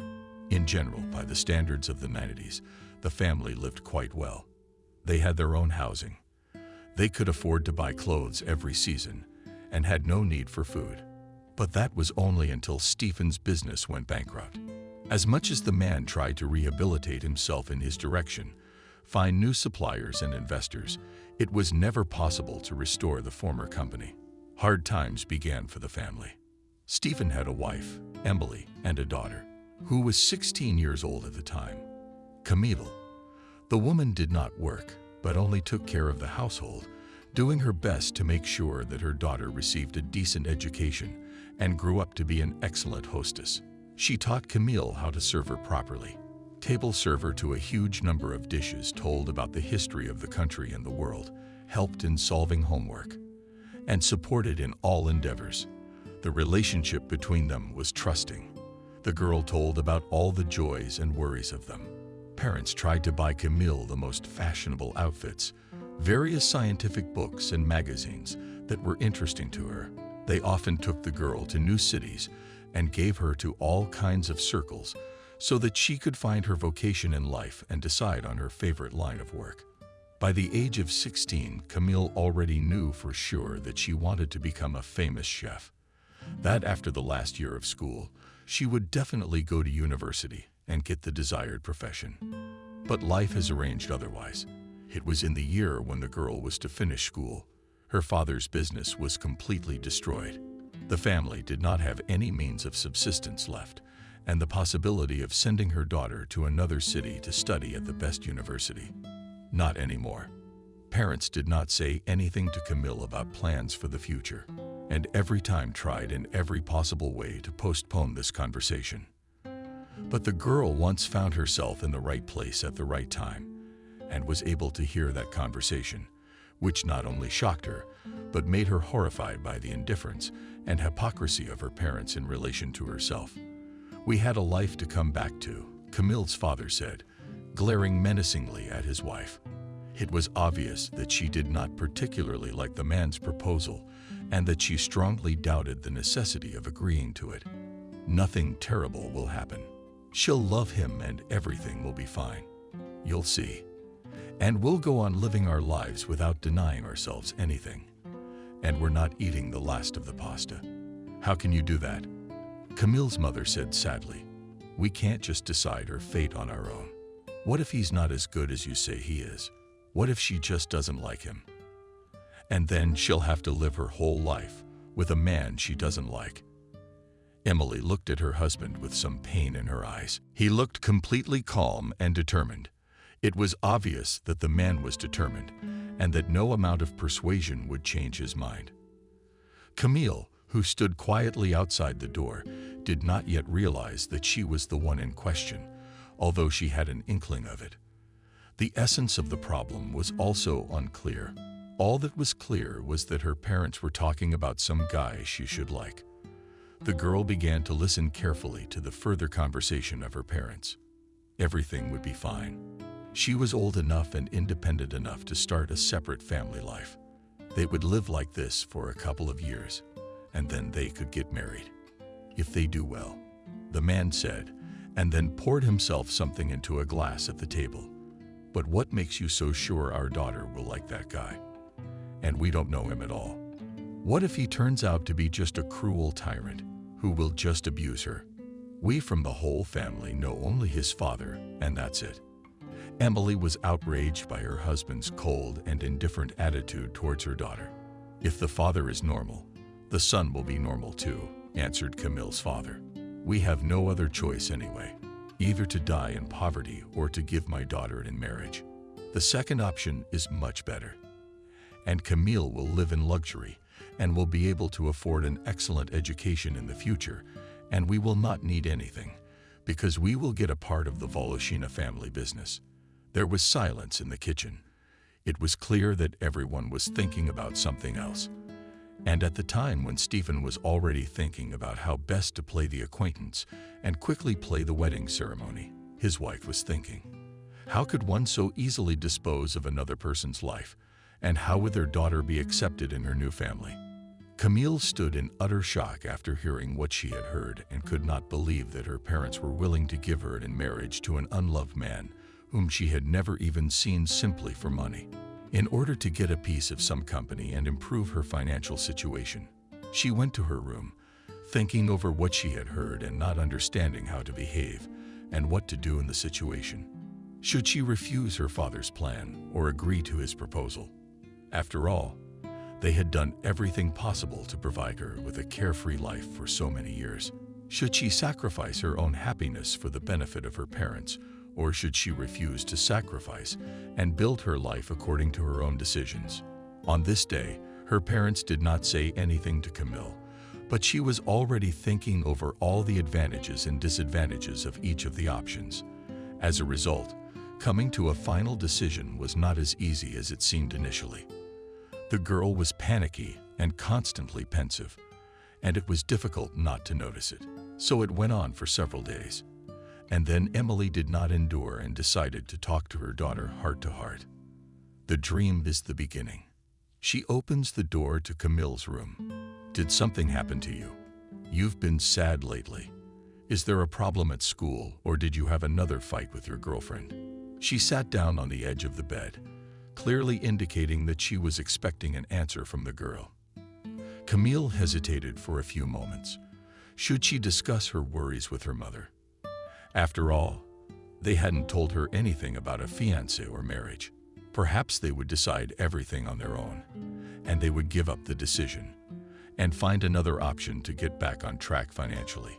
Besides, there was still hope that the conversation was not about her, although exactly the opposite was clear from the dialogue of her parents. The girl decided to deal with the situation on her own for the time being, trying not to involve her parents, so that the decision would be made exclusively by her, and for all the consequences she was also responsible for herself. No, I'm fine. It's just that I've already started to prepare for the exams, and I'm very tired of it all. The girl shifted her gaze to the woman, who looked no less worried and loaded than she did. What's wrong with you? You've been kind of sad lately, too. The question clearly took Emily by surprise. She wasn't ready to discuss her husband's plan with her daughter. And so, just like Camille, she decided to keep her problems quiet and divert the conversation away from her daughter, so as not to arouse any suspicion. You know my father's out of work. It's made life a lot harder. You've got debts, you've got to eat, and you'll be graduating soon, and you'll have to continue your studies. And our situation leaves much to be desired. The woman took a deep breath, and it became clear how worried she was about her daughter's future. I think maybe I should get a job. I have a degree in seamstressing. I can take orders or go to the sewing shop. I'll get the hang of it, and I'll be good at it. Emily smiled, looking at her daughter. Who's going to take care of the house then? You won't have time to do everything yourself after work. And Dad's hardly ever home now. He's always looking for ways to start earning again and get back to his own business. It turns out that the house will not look so well maintained and attractive, and the flower garden will have to be abandoned. There would be no one to take care of it. Camille looked at her mother. She looked at her mother, looking away from another Russian test. The woman said nothing. She just sat with her head down and did not understand what she should do in this situation. On the one hand, there was really not enough money to live on, and on the other hand, so much time and effort had been invested in the garden to achieve the result that is now, and therefore Emily could not just give it up. "Come on, Mom," the girl muttered, seeing how hard it was for the woman during this period. "We will solve everything. You do not worry. And I can also go to work after school, and then everything will be fine. And university, I'll finish a little later, when I have some free money. Or I'll just take night courses. They've become very fashionable lately." "Yes, honey, everything will be all right," said the girl's mother, still in the same depressed and frustrated voice.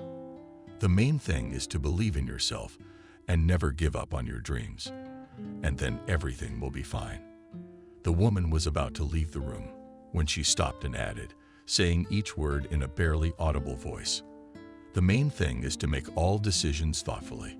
Otherwise, you can lose all the joys of life. Remember that the most precious thing you have is yourself, and other people should be responsible for their own life and fate."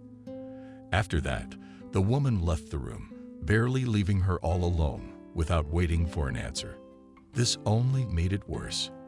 After all, the girl was already sure that she would agree to a relationship with a strange guy just to help her parents establish their condition and affairs. But now, after her mother's words, There were again doubts about how Camille's life would turn out if she could not fall in love with a guy. A few days flew by. The weekend was approaching. Camille was studying hard to pass her final exams at school. Her mother was tending to the house and garden as usual, while her father was always looking for a job that would bring the family back to its former prosperity. Emily never went to get a job. Her husband was adamantly opposed to such an idea, and after a brief argument, the woman still yielded to him. In addition, she herself married quite early and never worked. Therefore, she is possessed by fear and worries about the success of work in her direction. Although, by the way, she has perfectly graduated from a specialized secondary school and even had some awards for professionalism. Friday evening, Stephen returned home a little early and from the doorstep announced to his wife about tomorrow's important dinner. Tomorrow we are to have some very important guests. Christopher and his son. They'll be here at 6 o'clock and everything should be ready by then. Today I helped him find a new area of distribution, and now he wants to discuss further business matters that might help us become business owners again. Co-owners, to be exact. The man was very happy about this arrangement, and it was obvious that he was already looking forward to tomorrow, or rather, tonight. Is this the guy we discussed? Emily asked with some sadness, looking at her husband. Yes, that's the guy. He's very bright, and I had a personal interaction with him today. Polite, courteous. I told you it was gonna be great, and you were worried and stressed out. And now all you have to do is say Camille. No. What? The woman's making a fuss. She can't just walk in and say her future husband is coming over tomorrow. It would cause her great psychological trauma. She has to love him, and we're just gonna help her love him. It's better for everyone, and she won't blame us in the future for choosing the wrong husband in case of any problems. Jesus, Emily, we don't have time for all this planning and games. Camille, grown-up girl, she must realize that sometimes sacrifices have to be made for the greater good. Besides, the guy's normal, and he really likes her. I showed him the pictures today, and he really wants to meet her. And it will all work out, Stephen replied. After that, he headed towards his daughter's room in high spirits. Wait, I'm telling you. Emily rushed after him, stopping him abruptly with a jerk of her arm. I'll talk to her about everything myself. Okay, not you. You're not gonna be able to properly explain to her what's going on. And we'll end up without a daughter. The woman looked anxious and worried. Okay, the idea is you talk to her, but no games. She should understand perfectly well that this guy is our salvation, and they should be fine. Let her do whatever it takes to get him to like her and build a happy future with him. If the fool doesn't, everything will work out just fine. The man looked troubled to some extent, but also as relaxed as possible. He did not even doubt that everything should go the best way, that his daughter would agree to marry the guy, and that they would subsequently get a part of a very profitable and prosperous business. The man had no conscience for pursuing his own selfish goals, for possibly ruining his daughter's future. Emily slowly made her way up to Camille's room. She didn't know how to properly present all the information and how to make sure her daughter didn't think she was just being used as a source of income, although in fact she was. Despite the fact that the woman was strongly opposed to this arrangement and the development of her child's life story, she simply could not cross her husband. She could not say anything in response, so as not to end up with nothing on the street, no job and no loved ones around. And here she is already knocking on the door, still not realizing exactly what to say. On the one hand, she blamed her husband for trying to get money any way he can, even to the detriment of the dearest person in his life. On the other hand, she consoled herself with the fact that her husband was doing all this only for the sake of improving their welfare, so that they would not starve and would not need anything. After a brief lull, Camille's voice was heard, which was calm and at the same time sad and depressed. Are you coming in? Or should I come out to you? Why just stand outside the door? Emily opened the door and headed towards her daughter's bed, which she sat on every time she talked. There was complete silence in the room for a few minutes, and then the girl couldn't stand it. "Mom, did you want something? Or did you just come to watch me study for the exam? I don't think it's very interesting. Besides, I'm distracted by you, so I can't concentrate on my assignments." Camille was somewhat tense and frustrated. Lately, she had been having some difficulties in her studies, which she tried to solve in every possible way. Without tutors, it was proving difficult to understand new topics and continue to do well in school. But the family could not afford their services. Therefore, the girl tried to learn new topics by any means and sew on them as many assignments as possible.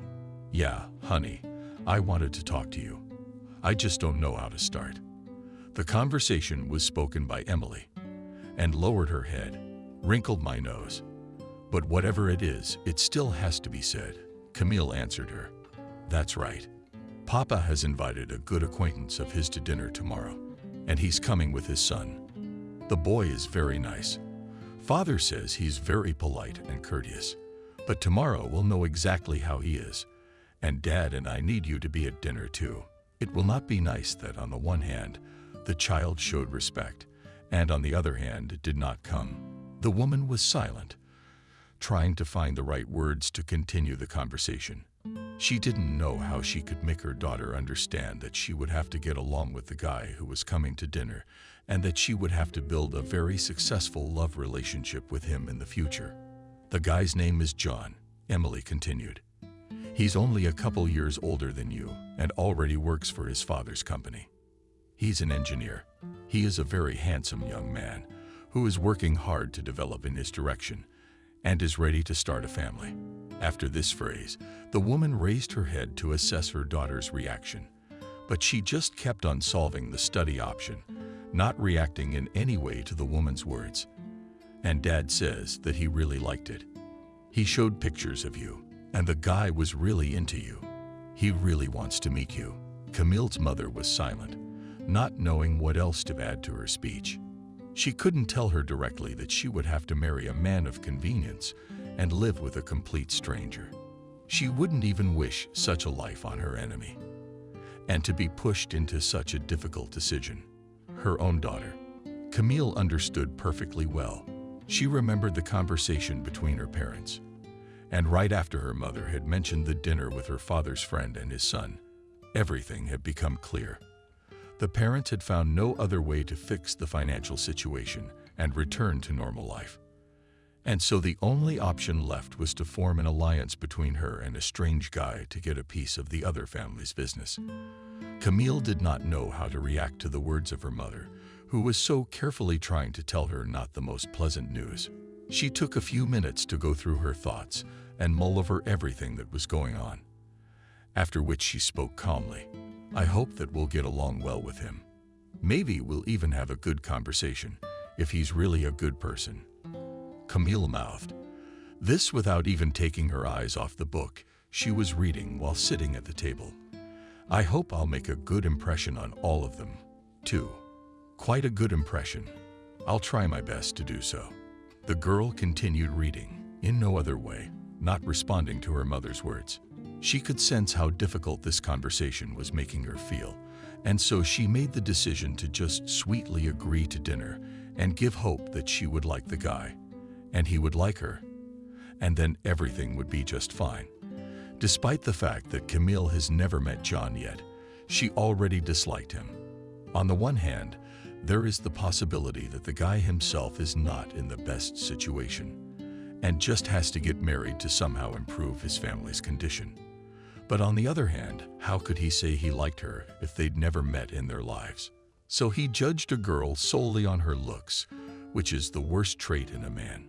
In Camille's opinion, she herself never judged anyone by their clothes and appearance, but by getting to know the person, and only after that to draw some conclusions about him.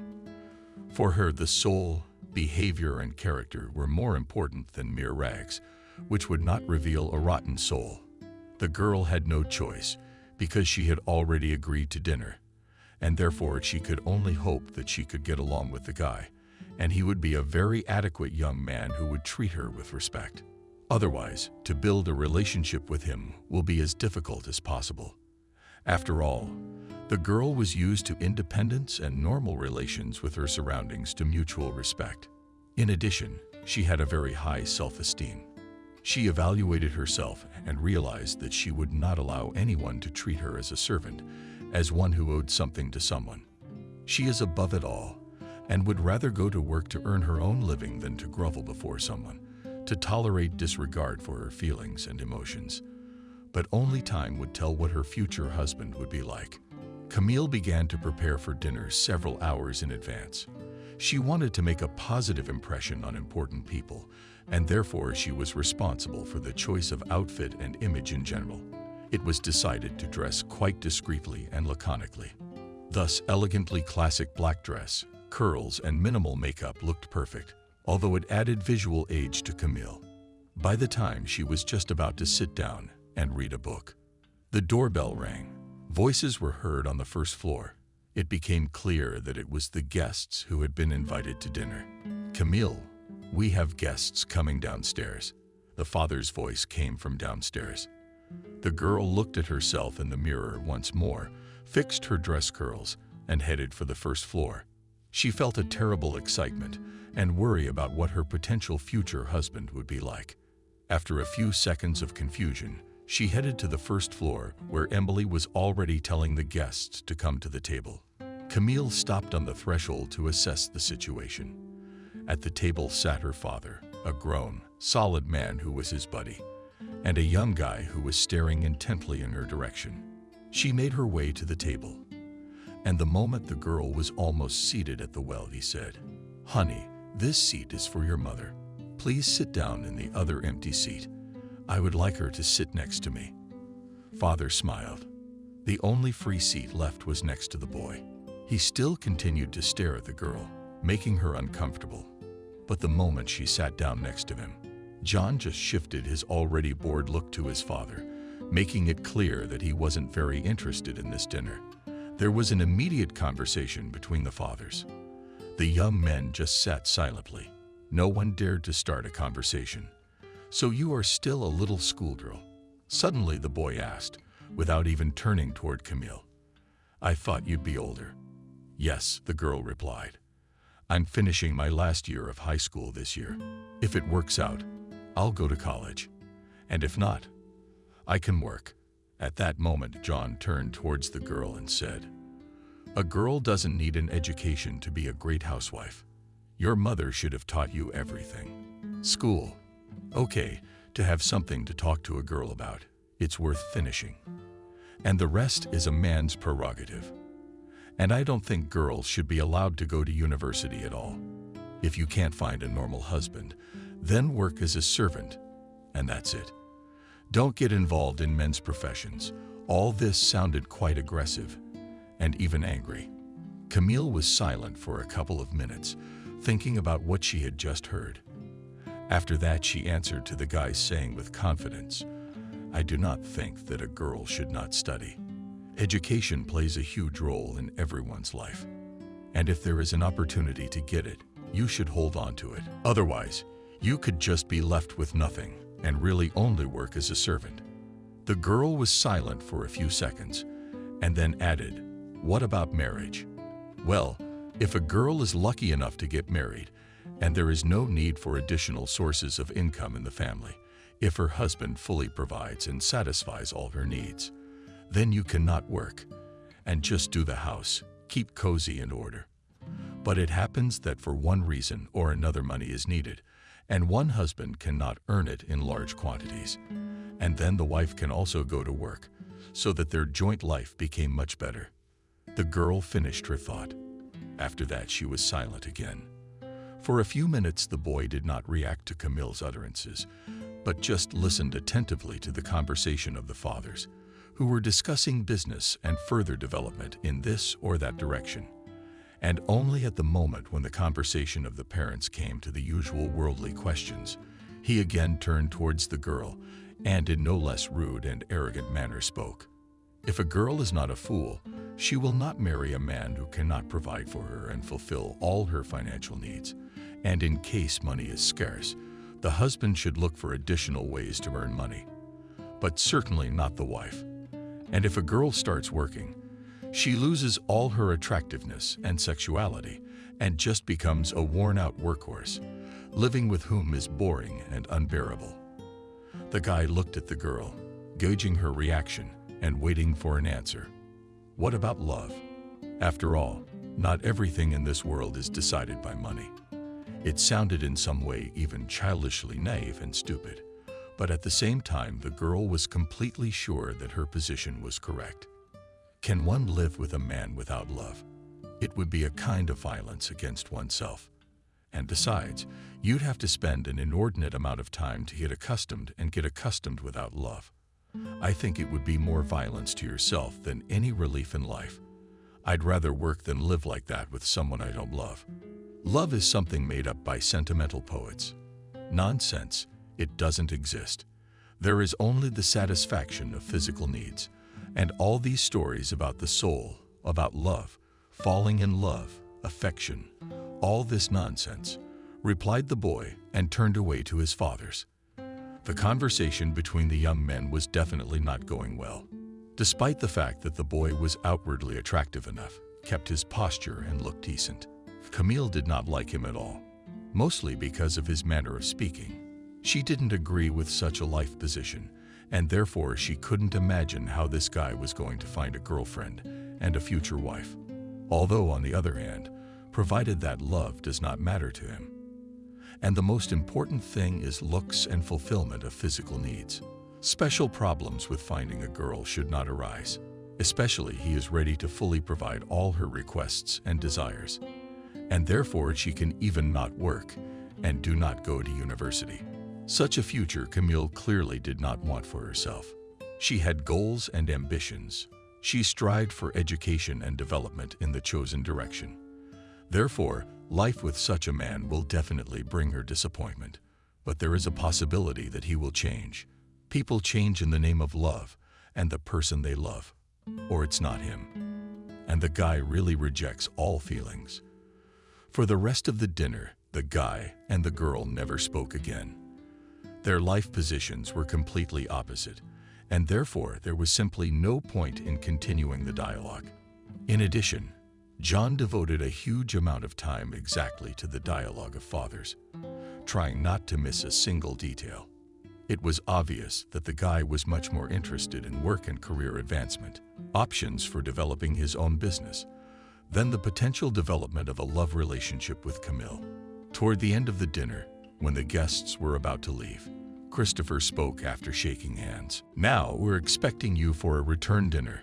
You'll get to meet my wife. She couldn't make it with us tonight. She had a bad day. But I'm sure she'll be glad to get to know your family a little better, especially since we plan to be in-laws soon. Emily didn't expect such a statement from her guests. Therefore, she expected a mixed reaction from Camille. But the girl stood completely, calmly restraining her emotions and not giving the impression that what she said had hurt or shocked her in any way.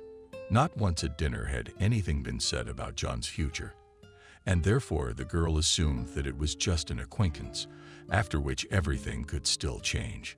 But judging by the behavior and utterances of the guy, he did not care about feelings.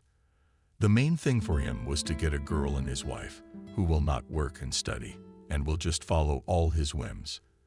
After the guests had left, the father turned to his daughter and said, "But what do you think, John? He's a smart guy who knows his business well enough to be serious and responsible. I'm sure you like him. How could a girl not like him?" His father says that crowds hang on him, but he thinks only about the future of the company and devotes all his free time to education and development in his chosen direction. That's great, isn't it? I think you two get along great and will make a great married couple where you will have quite a bearable relationship. My father smiled as he looked at Camille, who was listening attentively without showing any emotion in response to his words. It seemed to me that he was just a sensual robot who was only looking for his own benefit and wanted to be in charge of the family, to make all the decisions himself and completely limit his wife's will. He said that the girl should not study and work, that her place at home is as a servant. and that's all there is to it. And the man should already earn and independently solve all arising issues. Is this normal for a family relationship? She asked, looking intently at her father. Emily, all this time, just stood and listened attentively to her husband and daughter. She couldn't believe that she was always so emotional and testy. Camille calmly talking about a potential marriage to a man she was seeing for the first time in her life. That she wasn't in front of the reading, but just calmly voicing her opinion, backing it all up with arguments and reasoning is unquestionable.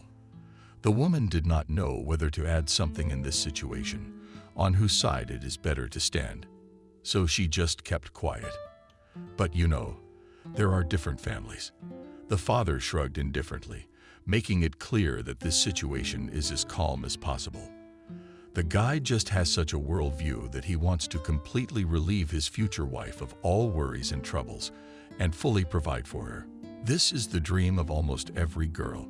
So I honestly don't understand what exactly you're unhappy with. You won't have to spend a few more years on your education. You'll never have to work and scrape pennies for bread.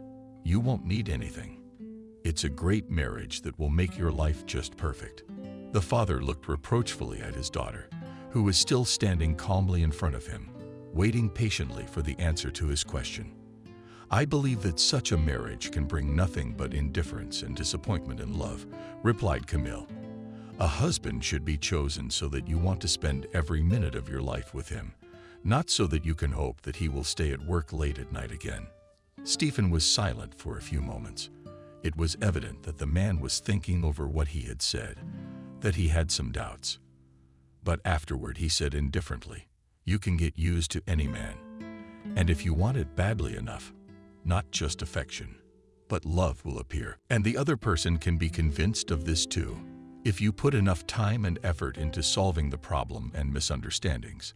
Marriage isn't always about love. Sometimes it's just cold calculation. And sometimes people only after some time in the role of husband and wife realize how dear they are to each other and how much in love with each other. It's not for nothing that they say that from love to hate is one step. So you can take it backwards and just love a person who at first glance seems just hateful." The man shifted his eyes to his wife, perhaps expecting some support. But the woman didn't utter a word, just lowered her eyes and remained silent to everything he said. He looked at his daughter again. Camille pondered over everything her father had said. On the one hand, she hoped that love could indeed appear in the most unexpected ways, and she believed that a person could change a great deal. But on the other hand, she realized that this was very, very rare. She looked up at her father for a few minutes and said indifferently, "Love can appear in a week, in a year, and in 10 years. But how can you live with a man until it appears, especially to be his wife, if he will not respect and appreciate you, if you will be just a servant for him? Is it worth to regard such relations as high and sincere? Or is it just a mutual satisfaction of needs which may not suit one of the parties?" Camille crossed her arms on her chest, making it clear that she was not going to accept her father's position and would stand her ground to the last. Sometimes you can be patient for the good of yourself and others. This conversation is over. I advise you to think about what you can occupy yourself with until love appears. What can you focus your attention on so that you don't have to think about such nonsense? You're just too naive for this cruel adult world. You don't realize how complicated life can be, and how much effort you have to put in to get even the slightest chance of getting a good job. Someday you will realize that everything you do is for the good, and that every decision you made was right and led to positive results. After saying this, Stephen headed for the kitchen, and only the daughter's mother remained in the hallway. They stood in silence. No one started a dialogue. "Do you think so too?" Suddenly, Camille asked her mother. "Of course not, my dear," the woman said, clearly not expecting such a question from her daughter. "But on the other hand, love does come quite unexpectedly. Try to just give the relationship a chance, and maybe you'll do just fine." The mother lowered her eyes, clearly feeling guilty for accepting her husband's position, even though she strongly disagreed with it. "And if love doesn't come, what can you do? Then something will have to be done. In our time with this, all became easier. Now you can just divorce without much trouble and judgment of society, and then you can start building your life completely differently. Mom, you realize that love doesn't matter to this guy. He himself personally said that it doesn't exist, and that the only thing a woman does is stay at home. And if I want to develop, if I want to study or somehow realize myself in life, then what? No one can forbid you anything. Honey, Emily replied. You are a completely free person who can decide for herself what to do and how to do it. Do you want to study or work, or just sit at home and enjoy the privacy and silence? And you can also completely change your life at any time to leave that person you don't love. Give up a job you hate. Drop out of university in any course, just because you are disappointed in your chosen direction. Remember that you are a completely free person, and no one should limit your life. But sometimes you have to think about the consequences of your decisions. They could be disastrous. The woman lowered her head. I have to go and clean the table and water the flowers on the second floor. Emily went about her business, and Camille was left standing all alone. What am I going to do? The main question that tormented her to the point of madness. She did not understand how to act, what decision to make in favor of her own happiness and future, or in favor of the happiness and well-being of everyone else. Any decision will affect not only her, but also her surroundings. Therefore, it must be made in a balanced and responsible manner. Meanwhile, John and Christopher, who were on their way home, were also discussing the dinner they had just finished. And what do you think of their daughter? The man asked his son. I think she's just another naive girl who doesn't realize how complicated and unfair life can be.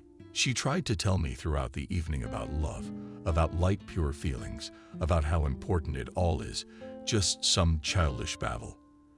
The guy rolled his eyes and pointedly poked, making it clear that such behavior does not suit him at all.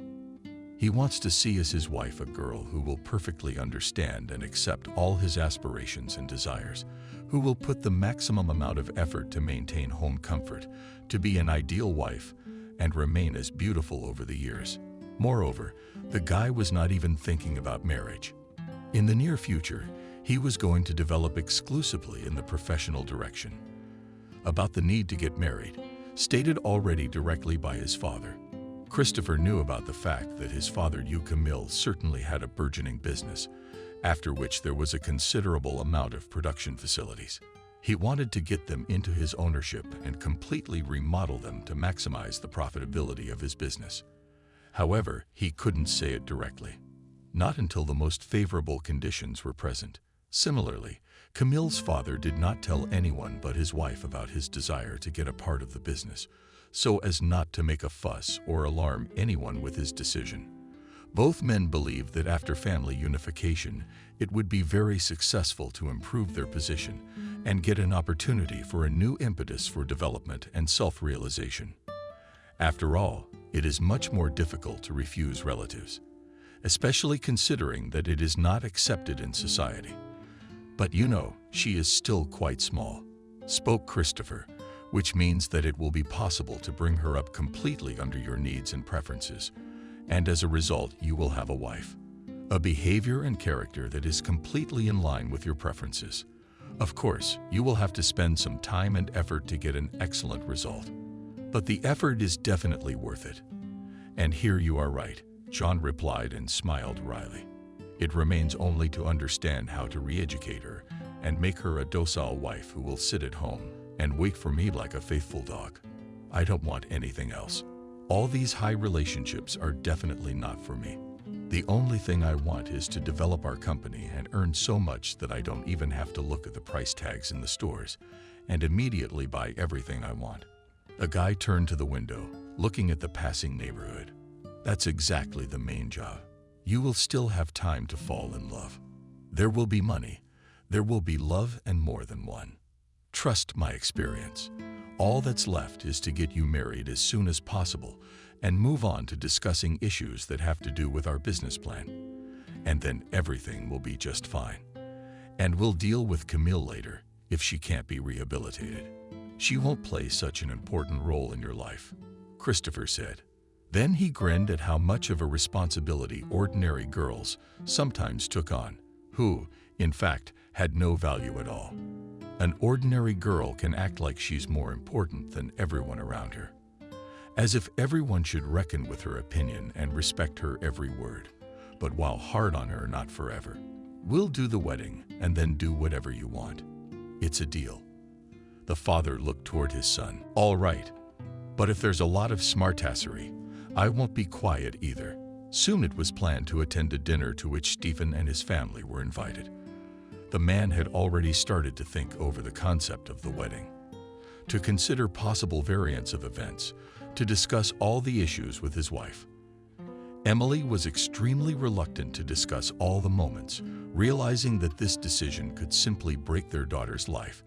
But she did not argue with her husband and agreed with everything he suggests and says. This time Camille decided to dress more brightly and defiantly make a full evening makeup and put all her hair in a tight bundle. Her choice fell on a red dress, which immediately caught the eye and attracted a lot of attention. Such an image in no way corresponded to John's idea of an ideal wife who should sit at home and obey her husband. It was with such a bright and defiant style. She wanted to push the guy away from herself by showing her independence, but she didn't know about his family's plan, that she was to be his wife anyway, that her behavior and appearance were unlikely to influence the decision. The dinner was to be at 6 o'clock, but suddenly Christopher called his companion and postponed the meeting for a couple of hours, citing business. In fact, his son was just late after another quick date, which he often went on, and it would be wrong to start dinner without him. After all, the plan was to discuss the future of John July. The evening began exactly the same way as last time. A certain seating of the guests and a competently set table, outfits, and costumes stood out strongly. Only Camille, who looked bright and defiant and definitely attracted a lot of attention. Of course, she had counted on just such an effect. Counted on the disapproval of her potential fiancé's family. But instead, Christopher complimented her, and John simply smiled as he met her with an appraising six-eyed glance over her body. It turns out that the change in style didn't help at all.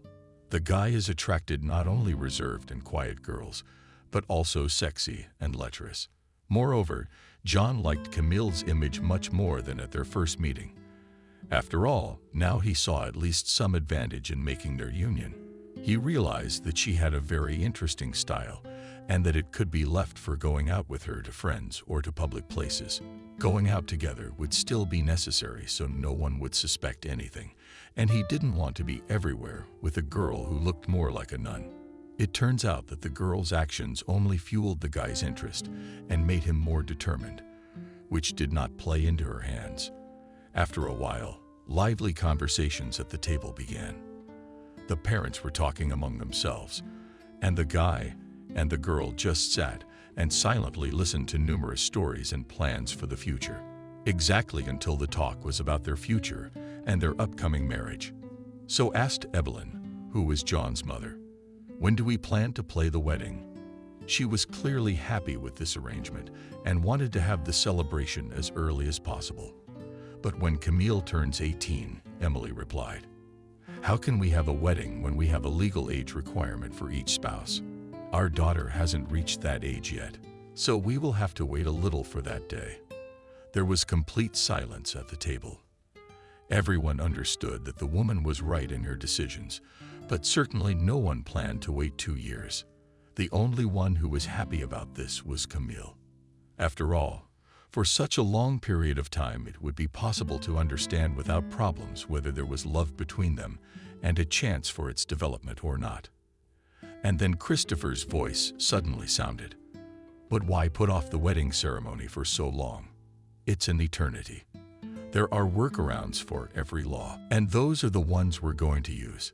He smiled and looked in the direction of Camille's father. "But the only reason to get married early is pregnancy," Emily said, shocked at the thought of her daughter having to become a mom at such an early age.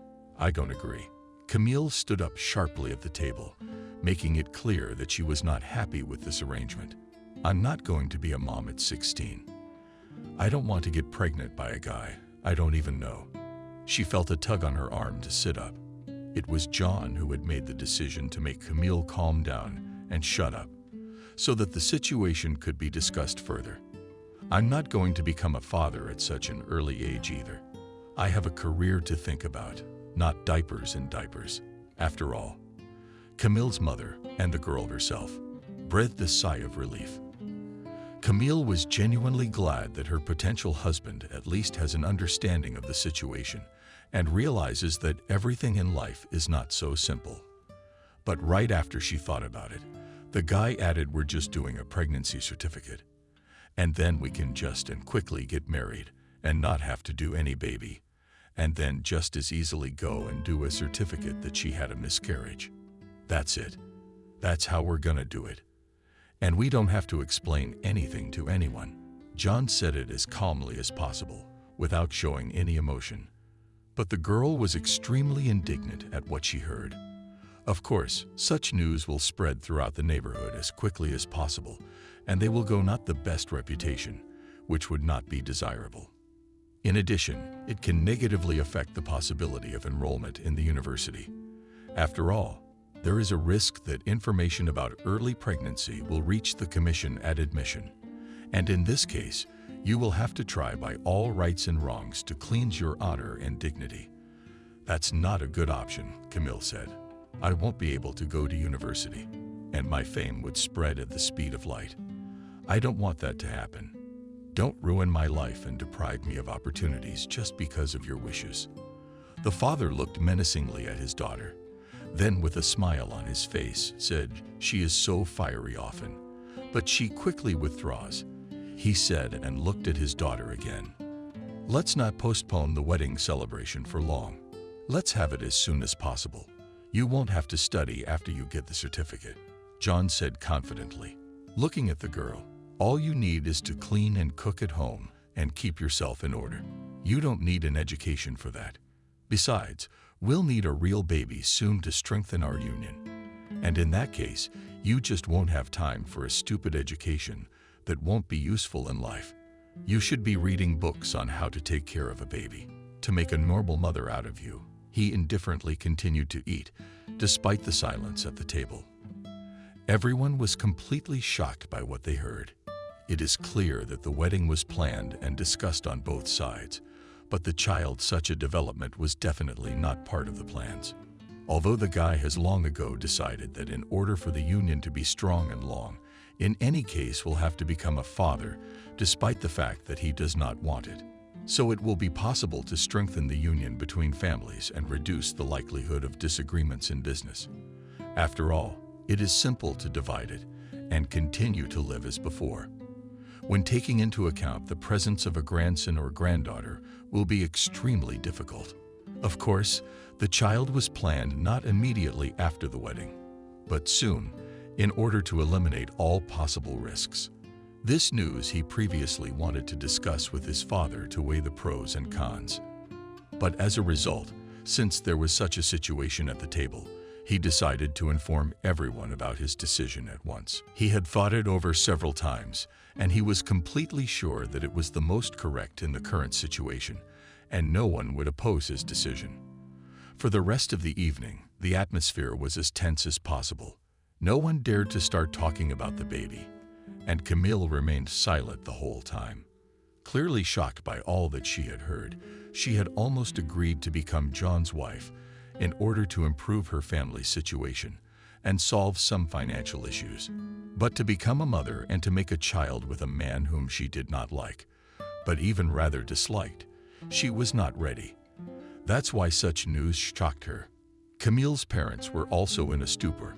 Father, of course, wanted to improve his welfare and get the opportunity to manage part of the business, but not to become a grandfather. And Emily thought only about the fact that after the birth of the child, her daughter would have minimal opportunities to develop and study. It would be harder to find a decent man and go back to the life she had before marriage. Despite the fact that the dinner was intended to discuss a future wedding, the matter was never resolved. It was soon decided to split up and discuss things a little later, in a couple of days. No sooner had Camille entered her room on her return home than she heard her mother's exclamation of displeasure. It was addressed to her father. "What child? She's a child. You realize she can't drop everything and just give birth to a baby, to a strange guy, so we can live in peace. I can't forgive myself for that." The woman was clearly angry at the situation and did not understand what to do, how to influence her husband and his decision to play a wedding that would ruin the life of their common daughter. "I didn't know about any children," Stephen replied. "In fact, I'm just as outraged as you are. I'll make up my mind. There will be no child. This is just out of line. You should be thinking about work, not about how to make babies as fast as possible." And he seemed like such a reasonable guy to me. The man sighed, and then he spoke. "We'll meet again in a couple of days and discuss everything. I'm sure that everything will be decided in our favor, and no children will be out of the question in the next few years. It's just absurd." After the last sentence, Camille closed the door. Anxiously, she exhaled. She was glad that at least in this matter her parents were completely on her side. It turns out that no one will force her to give birth to a child. And in any case, she will enter the university regardless of whether her future husband wants it or not. She is not going to give up her dream, and therefore will definitely put the maximum amount of effort to stand on her own and achieve her goals. But now, the main thing is to solve the issue of the wedding as soon as possible, so that it is possible to get a divorce as soon as possible in the future. Yes, the girl did not plan to fall in love with a young man and try to change him unto herself. She just wanted to improve the state of her family, to give her father the opportunity to restore the former business, after which she will be able to leave the guy with peace of mind and start living in her own pleasure. For that reason alone, she didn't try to find options to postpone the celebration. She just wanted to do everything with minimal damage to herself, so as not to harm her future and stay with a good reputation. A few days later, it was decided to reconvene with the families to revisit the issue of discussing the wedding ceremony. The first to put forward a proposal was John's father. "Regarding the date of the wedding, I suggest we organize everything next month. There will be a free window of time to prepare for everything and have the best ceremony possible. I think that we should not be in a hurry, so that our children will remember this day for a lifetime, so that there will be no unpleasant rumors, and certainly not a bad reputation about families." Christopher looked carefully at his wife, who agreed, nodding at everything that was said. The woman in general was not much of a talker. In meetings, she rarely voiced her opinion, and always simply agreed with what her husband said. One would have thought that she simply had no say in the family. Actually, that's what Camille thought, and was worried that after the wedding, she would also have to sit silently and just nod. "I think it's too late," the boy muttered. "We can have everything fully organized in just a couple of weeks. I don't see any point in delaying the celebration. All the more so, everyone realizes that the wedding is for business purposes only, so there is no point in waiting for love and affection to appear. They can appear in a year or two, and we just don't have that much time. Besides, when we start together, it will be much easier to get used to each other, and therefore the relationship will develop much better and faster." The guy looked in the direction of Camille, who was clearly loaded with numerous thoughts. "I think it's too fast," Emily replied. "We just can't get ready for the wedding in such a short period of time. Not only do we have to find dresses and various attributes, but we have to coordinate everything." She did not have time to finish, because Camille intervened in the conversation and said confidently, "We can do everything in a couple of weeks. That's why I agree with John. We should do it as soon as possible.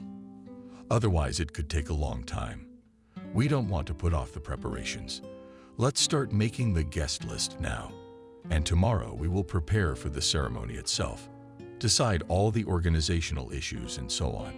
To say that everyone was surprised by the girl's answer is an understatement. No one expected such behavior from Camille, who just a couple of days ago completely rejected the idea of marriage until the age of 18, so as not to spoil her reputation. And now she agrees to any conditions, so also takes the initiative to spend everything in the minimum time. John was pleased with such behavior on the part of the girl. He thought about the fact that she began to change under his influence, that she accepted her position, and now will constantly agree with him. He didn't even think about the fact that she could pursue her own goals and aspirations, that she could do it all just based on her own interest and preferences. But all in all, it didn't matter much to him. The main thing is to quickly organize the wedding, and then begin the process of her upbringing under himself. John did not even doubt that he could without much trouble to break and completely change the girl's behavior to suit his needs. Preparations for the wedding took place as quickly as possible. Invitations were sent out, and literally the next day after the ceremony was discussed. And in a few days the room was already being prepared and outfits for the bride and groom were chosen. All the bills were paid by the groom's side, so Camille decided not to deny herself anything. She chose the best outfits, included in the menu very interesting and not cheap items, insisted on decorating the hall with fresh flowers and so on. The girl decided to organize everything as much as possible under her taste, so that this event brought her some joy, albeit fleeting. Despite the huge expenditures, Christopher did not refuse anything in the organization of the celebration and did not show anyone his dissatisfaction with the situation. Camille's parents did not even try to stop her or change her mind about this or that decision. After all, she immediately made it clear that everything will be either the way she wants or nothing. Everything was ready by the day of the registration. The result exceeded all expectations. It seemed that the wedding was planned for months. There was a thorough preparation on all issues, and a considerable amount of time was given to each element of decorative design of the hall and restaurant. Everything was combined and perfectly harmonized. John's side invited a lot of guests. Camille decided to invite a minimum number of people so as not to provoke gossip, although of course they will appear in any case. After all, everyone invited perfectly understood that the wedding will be held only because of the interesting position of the bride. After all, there were no other options for its organization. The celebration was quite noisy and fun. Camille Otreveyutsia, full on this holiday, in anything did not deny herself and behaved not in the best way, especially considering that according to legend she was pregnant. To suspect that the wedding ceremony was not real, it was as difficult as possible. The only thing that caused some whispers was the kisses of the bride and groom, which were quick and cliffy. It was as if the young people were just uncomfortable kissing each other.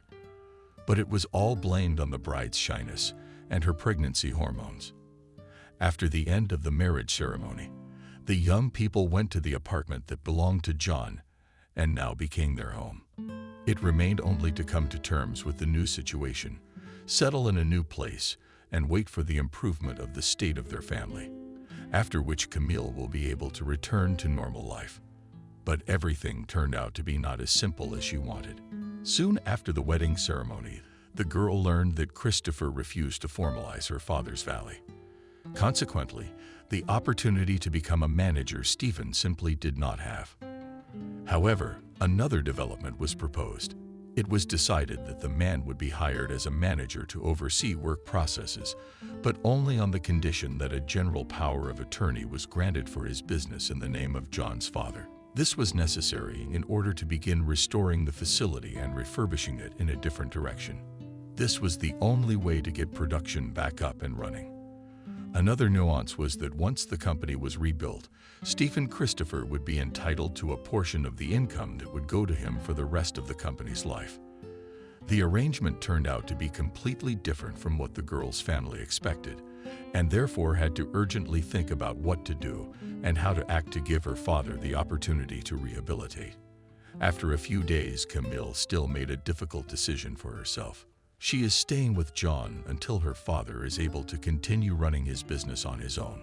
Yes, he will have to give a portion of the profits to Christopher, but he will also be able to provide for himself and his mother.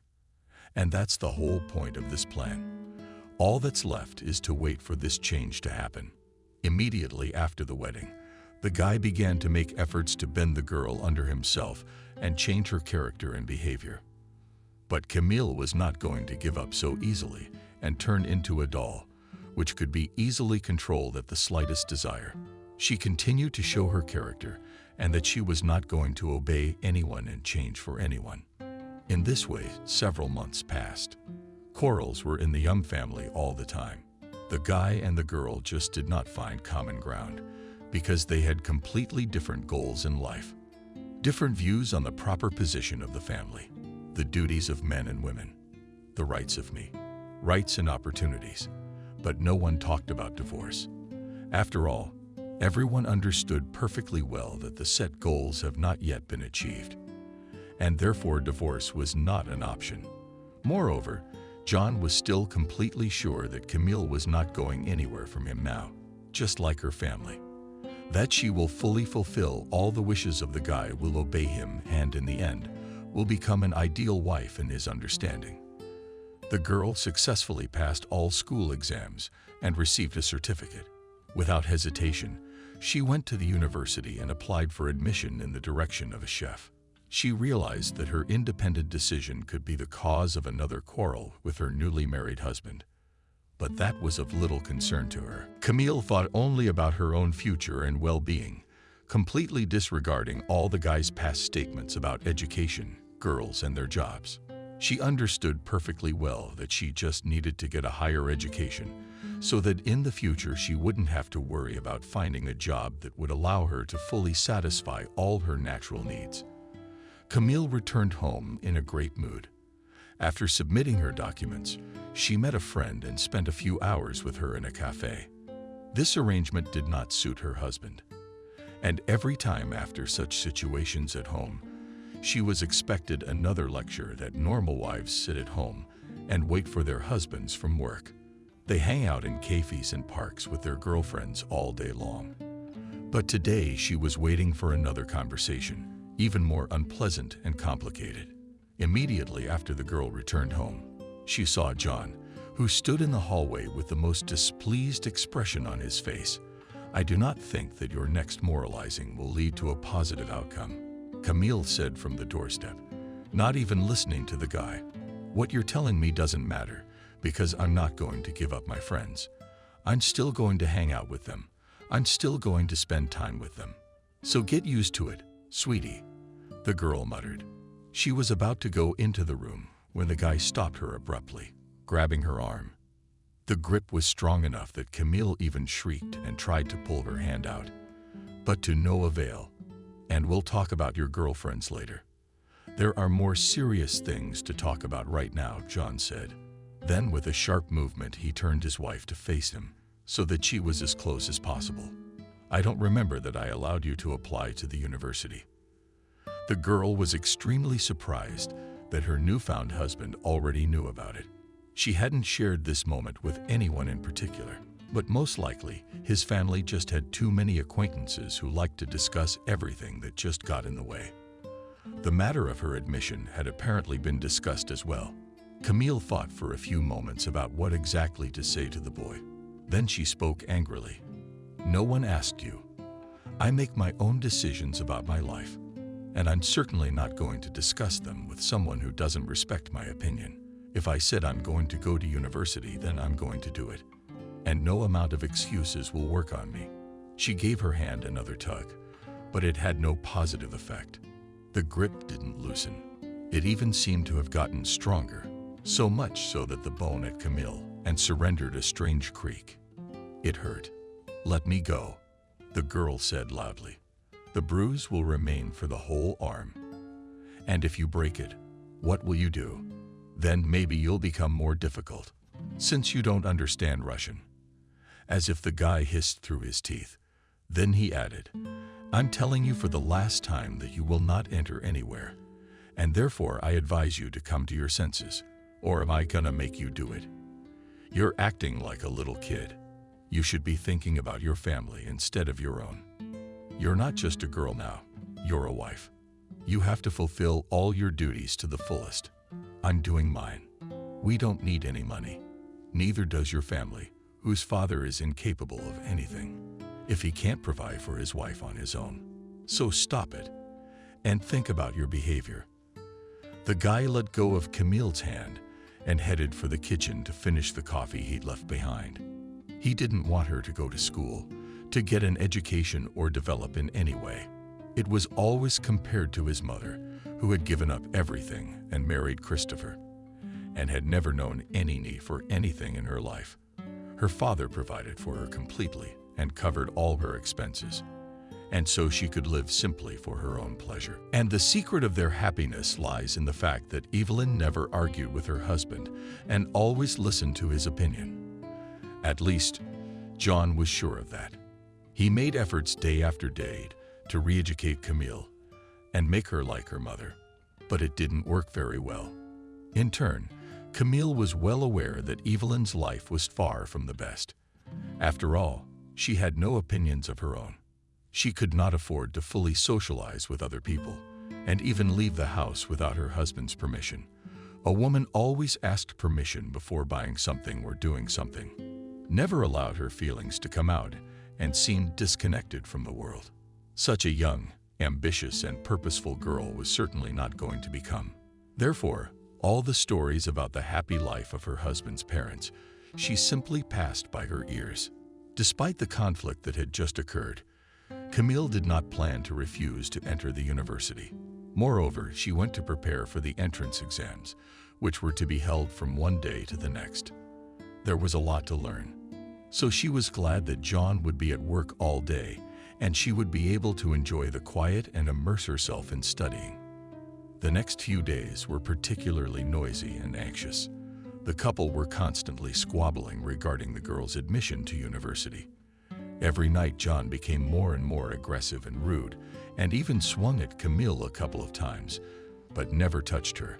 However, this did not help him to achieve the desired result, and his wife successfully passed all the entrance tests. The only thing left to do was to come back in a week and sign the admission papers. And from September, she would start studying in her chosen field. She had no doubt that by the time she returned home, her hubby would already know about her success, so she could enjoy her success and his defeat in his attempts to thwart her enrollment. But this evening, the girl will definitely remember for the rest of her life. After all, it was he who had a huge impact on her future fate. She wasn't even surprised to see John right after she opened the door. The guy looked particularly angry and excited. And in such a situation, the girl's feelings were mixed. On the one hand, she realized that she made her own decisions and was responsible for all the consequences, that she had every right to manage her life on her own.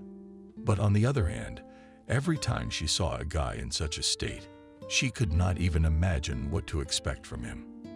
And that's why every time a feeling of fear came up that she couldn't control her neighbors, she didn't know.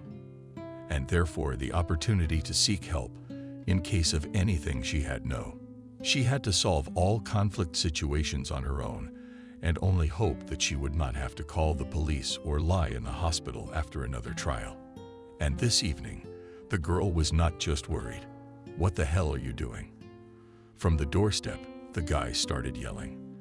Before the girl could even close the door, "I told you that you would stay home and be a model wife. Why the hell did you go to university to take exams? Do you think with your head who'd want you like that? You want to cook? You're welcome. The kitchen is all yours. That's where you belong." The guy grabbed the girl's arm and pulled her into the kitchen, then shoved her in and stood in the aisle. "You're the smartest one there. That's where you belong. And don't you dare cross your husband anywhere else. You make me the laughingstock of my friends. How dare you act like that? Didn't your parents teach you any sense at all? Then I will." The girl didn't have time to get a word in edgewise. She just watched him get angrier and more aggressive with every word he said. She watched his pupils change and his fists clench. This had never happened before. And so she felt an unprecedented fear. She felt that there was a very serious threat to her life, which she would not be able to cope with on her own. The most correct decision she made was just to keep silent and wait for the end of the guy's monologue, after which he should calm down. But that wasn't happening.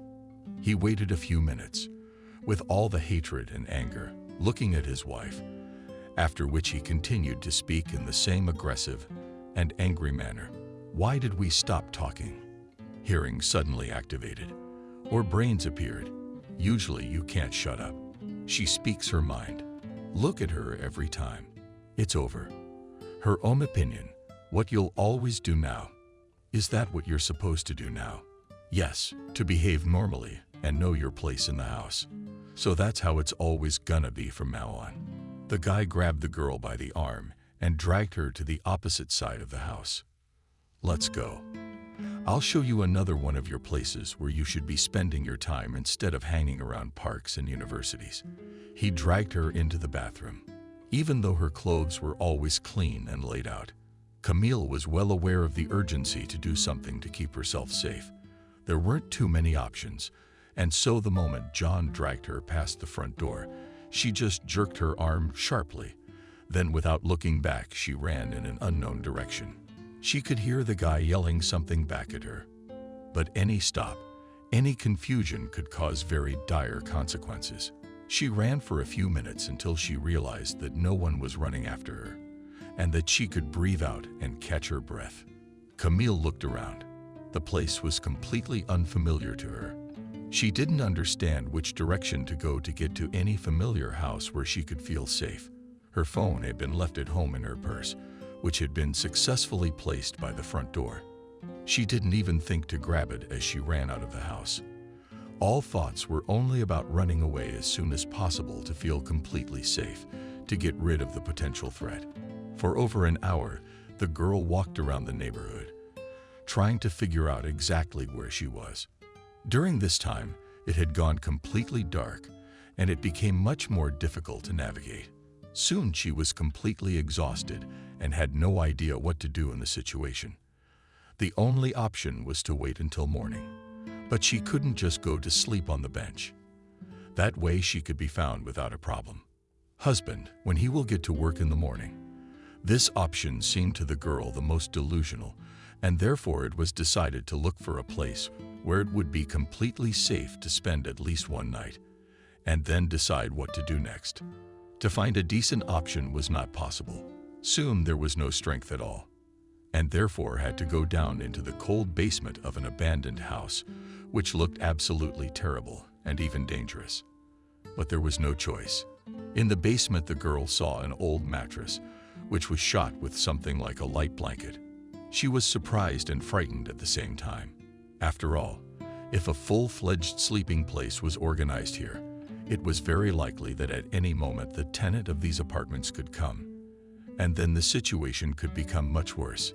But there was no strength to look for a new temporary shelter. So Camille decided to try her luck. Sleeping in the cold basement was not easy. Not only that the temperature around did not allow to fully relax and felt a strong dampness, the girl still could not calm down after everything that had happened and did not understand what she should do next. Her father had not yet had time to fully restore the business.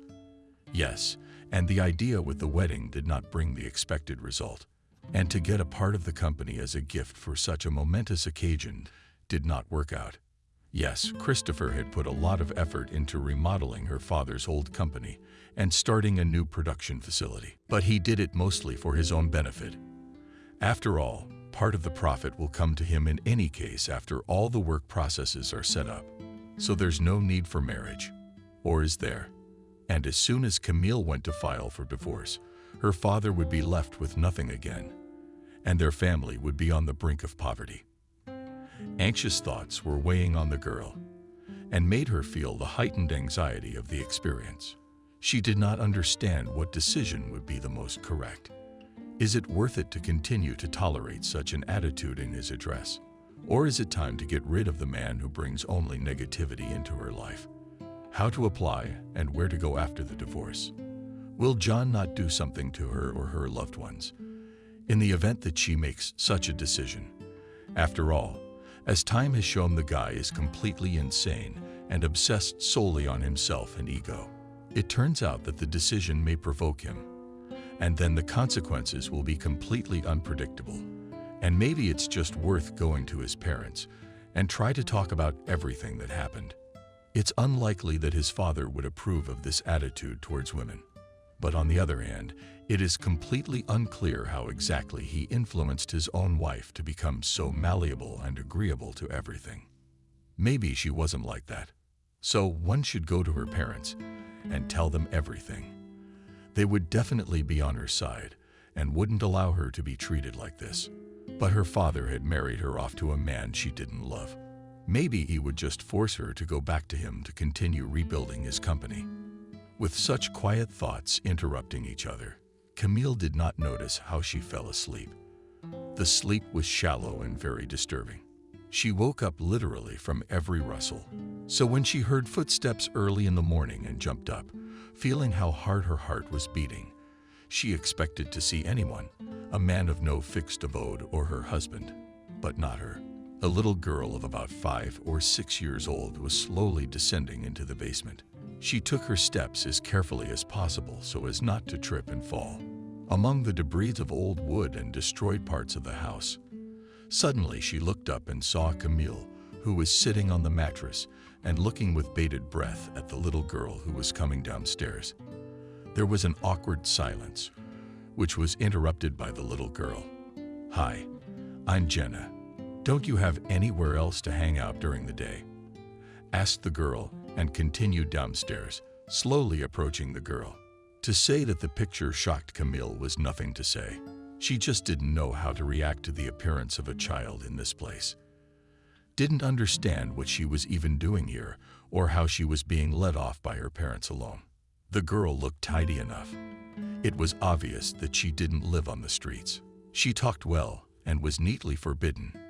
Yet she went down into the basement of the abandoned house, completely alone, not scared of a stranger in the place. The girl walked over to Camille and sat down next to her on the mattress. She started to look at the toy she had brought with her, then turned around and pulled out another one, which was lying right behind the mattress. How could Camille not notice a child's toy in such a gloomy place? "Baby, what are you doing here? All alone? Or did you come here with your parents?" the girl asked, staring at Jenna. "No, I came here by myself," she answered. "I come here often during the day to play. Sometimes I even sleep at night." The little girl, without much interest in the conversation, began to play with her toys, while making the characteristic funny noises. She did not look in Camille's direction. Camille looked at the little girl who was sitting next to her. "Aren't you scared to sleep here alone? And why don't you sleep at home? Do you have parents, or are you an orphan?" After the last question, the girl felt that it might sound too harsh and hurt the child. But Jenna's reaction said otherwise. It was scary at first, but now it's not scary anymore. "I'm used to it. Sometimes Rex comes to me at night. He's my dog that my mom lets out when I sleep here. He doesn't scare me at all. And when I sleep alone, I just play before I go to sleep. And then I'm not scared either. Tonight I will sleep here, so I took my favorite toy with me." The girl held out a small doll with blue hair for Camille to look at. "How come Mommy lets you come here alone? Aren't you supposed to sleep at home?" "I can't sleep at home. When Uncle comes to visit," said the girl in a completely calm voice. "When Uncle comes only in the afternoon, I play here, and then I go home in the evening. And then I sleep with my mother. And when my uncle stays with us at night, I can't stay there because he doesn't know about me yet. My mom really wants to marry my uncle, but if he finds out about me, he'll leave, like all uncles used to do. So she and I agreed that she will tell my uncle about me after the wedding. In the meantime, we'll play spies, and I'll hide from my uncle so he won't find out about me before time. And then we'll be fine, and I'll have a daddy. I even like playing like that. I'm helping my mom to be happy." The girl said all this with sincere joy. She believed that her mom would really get married soon and tell about the baby. But Camille had little faith in this. She couldn't believe that such a thing could happen, that a small child could spend the night all alone in an abandoned house, spend almost every day of her life here without going to daycare, and yet her mother reacts calmly to all this. Moreover, she herself sends the girl to this place, knowing perfectly well how dangerous it can be for a child. Camille looked at the girl who was indifferently playing with her dolls for a few more minutes, She was engrossed only in them, and she did not care at all that she was in the basement of an old house, that her mother was abandoning her for a strange man. And at this moment, the girl realized that the only one who really has no choice, who cannot change her life on her own and make balanced and responsible decisions, this is a little girl who involuntarily has to lose her childhood, happy moments, and grow up with serious psychological traumas. And she is an adult and independent person, can change her life without much trouble, can give up everything that does not suit her, and she can also save a little person who does not yet understand the seriousness of her problems and cannot do anything on her own. Do you want to? Stay with me while your mom marries your uncle, and then you'll definitely come back to her. We'll play and watch cartoons together, and we'll buy you a new doll that you won't be afraid to sleep with. Would you like that, Camille? She hoped for a positive answer and tried to make sure that the girl did not guess anything and just accepted her invitation to live together. Jenna hesitated for a few seconds. Then she nodded her head and gave her hand to Camille. The only thing she mouthed was, "You just need to tell my mom I'll be at your place, so she knows where to pick me up from later when she marries my uncle. And I'll tell her myself." "All right. 'Cause we're in a big hurry right now." "Yes, all right. Just don't forget to tell her not to worry about me. Otherwise she'll worry that I'm gone for so long." The girl sincerely believed that her mother was really worried about her and would definitely take her back after she had settled her own family life. Camille did not believe that and was determined to get custody of the little girl in order to give her a better future. The first thing she did was go to the juvenile detention center. She described the whole situation, except that the girl was sent to the basement by her own mother. Camille simply told about the fact that she met a homeless girl with no papers or anything else, which she did, and said that she was living in the basement of an abandoned house and that she didn't know anything about her parents, only that her mom would take her away after she married some uncle. The story was very convincing. Despite the fact that the girl did not have her own home and stable job, she was promised custody of the girl, but only if she provided all the conditions for the child to live. Camille was warned about inspections and that at any moment she could be deprived of the guardianship status if the child's living arrangements did not meet all the requirements. Little Jenna stayed at the center until the evening, while Camille went to deal with the many problems that had accumulated in her own life. The first thing she did was to pick up her papers from the university. After all, she was going to work to provide for her baby girl, and so there was no opportunity to get a full-fledged education. In the future, if the opportunity arises, she will definitely go to courses in her chosen specialty. But for now, she should think not about herself, but about another little person who could not solve her problems on her own. After that, she went to the registry office and filed an application for the dissolution of the marriage. She refused to be present during the call of her almost ex-husband, and therefore immediately went to her parents to tell about everything that had happened and that soon there would be an addition to their family. Camille was worried that her father might get angry because of the situation. But surprisingly, the conversation was as calm as possible. Moreover, the man supported his daughter in the decisions made and promised to help in the upbringing of the little girl. Emily agreed to study with little Jenna and take her to kindergarten to look after her while her daughter would be at work. Camille was genuinely pleased with this response. Tears even came to her eyes, which she quickly waved away and headed off to pick up the baby girl. By the end of the day, all the paperwork was done. Of course, not without the financial support of the organization. But it was not so important for Camille. The most important thing was that she had made not only an important decision in her life, but also in Jenna's life, who would now grow up in a loving family that would treat her as a relative, not as a thing that could be gotten rid of at any moment. Despite Camille's misgivings, John signed the dissolution of marriage document without a court hearing. He never even once went to her home to address the situation and apologize. After receiving the document dissolving their union, Camille's life became much easier and more peaceful. She realized that now she could do whatever she wanted. She could go home without worrying about her own safety. Of course, her desired education had to be postponed. But that was not the cause of anxiety and worry.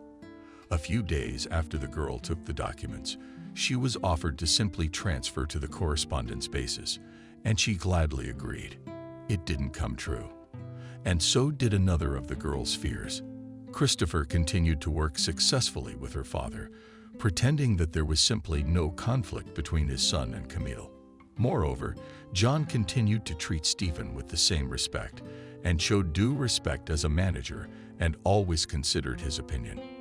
As a result, after only a year, Camille's father's company made money, and therefore he was able to quit Christopher's company and run his own business. Although Stephen had to pay a certain percentage to the Christopher family for the duration of the company's operation, such payments were hardly felt at all. As a result, the family's welfare became much better. And in her third year, Camille was able to switch to full-time study in order not to miss important practice, which is of great importance in her profession. Little Jenna grew up in love and care. At first, the little girl would often ask about when her mom was coming to take her home. How is her relationship with her new uncle? But soon the questioning stopped. Of course, no one ever came for the little girl, and the police did not receive a single missing child report. Most likely, the woman was even glad that she was able to get rid of her daughter, who interfered with her personal happiness. But Camille judged Camille solely from her own perspective. Jenna began to see Camille as her mother. A few times from the guardianship authorities did come with checks, and each time the results were satisfactory. Soon the inspections stopped altogether, and therefore the girl had nothing to remind her that she was growing up as a foster child.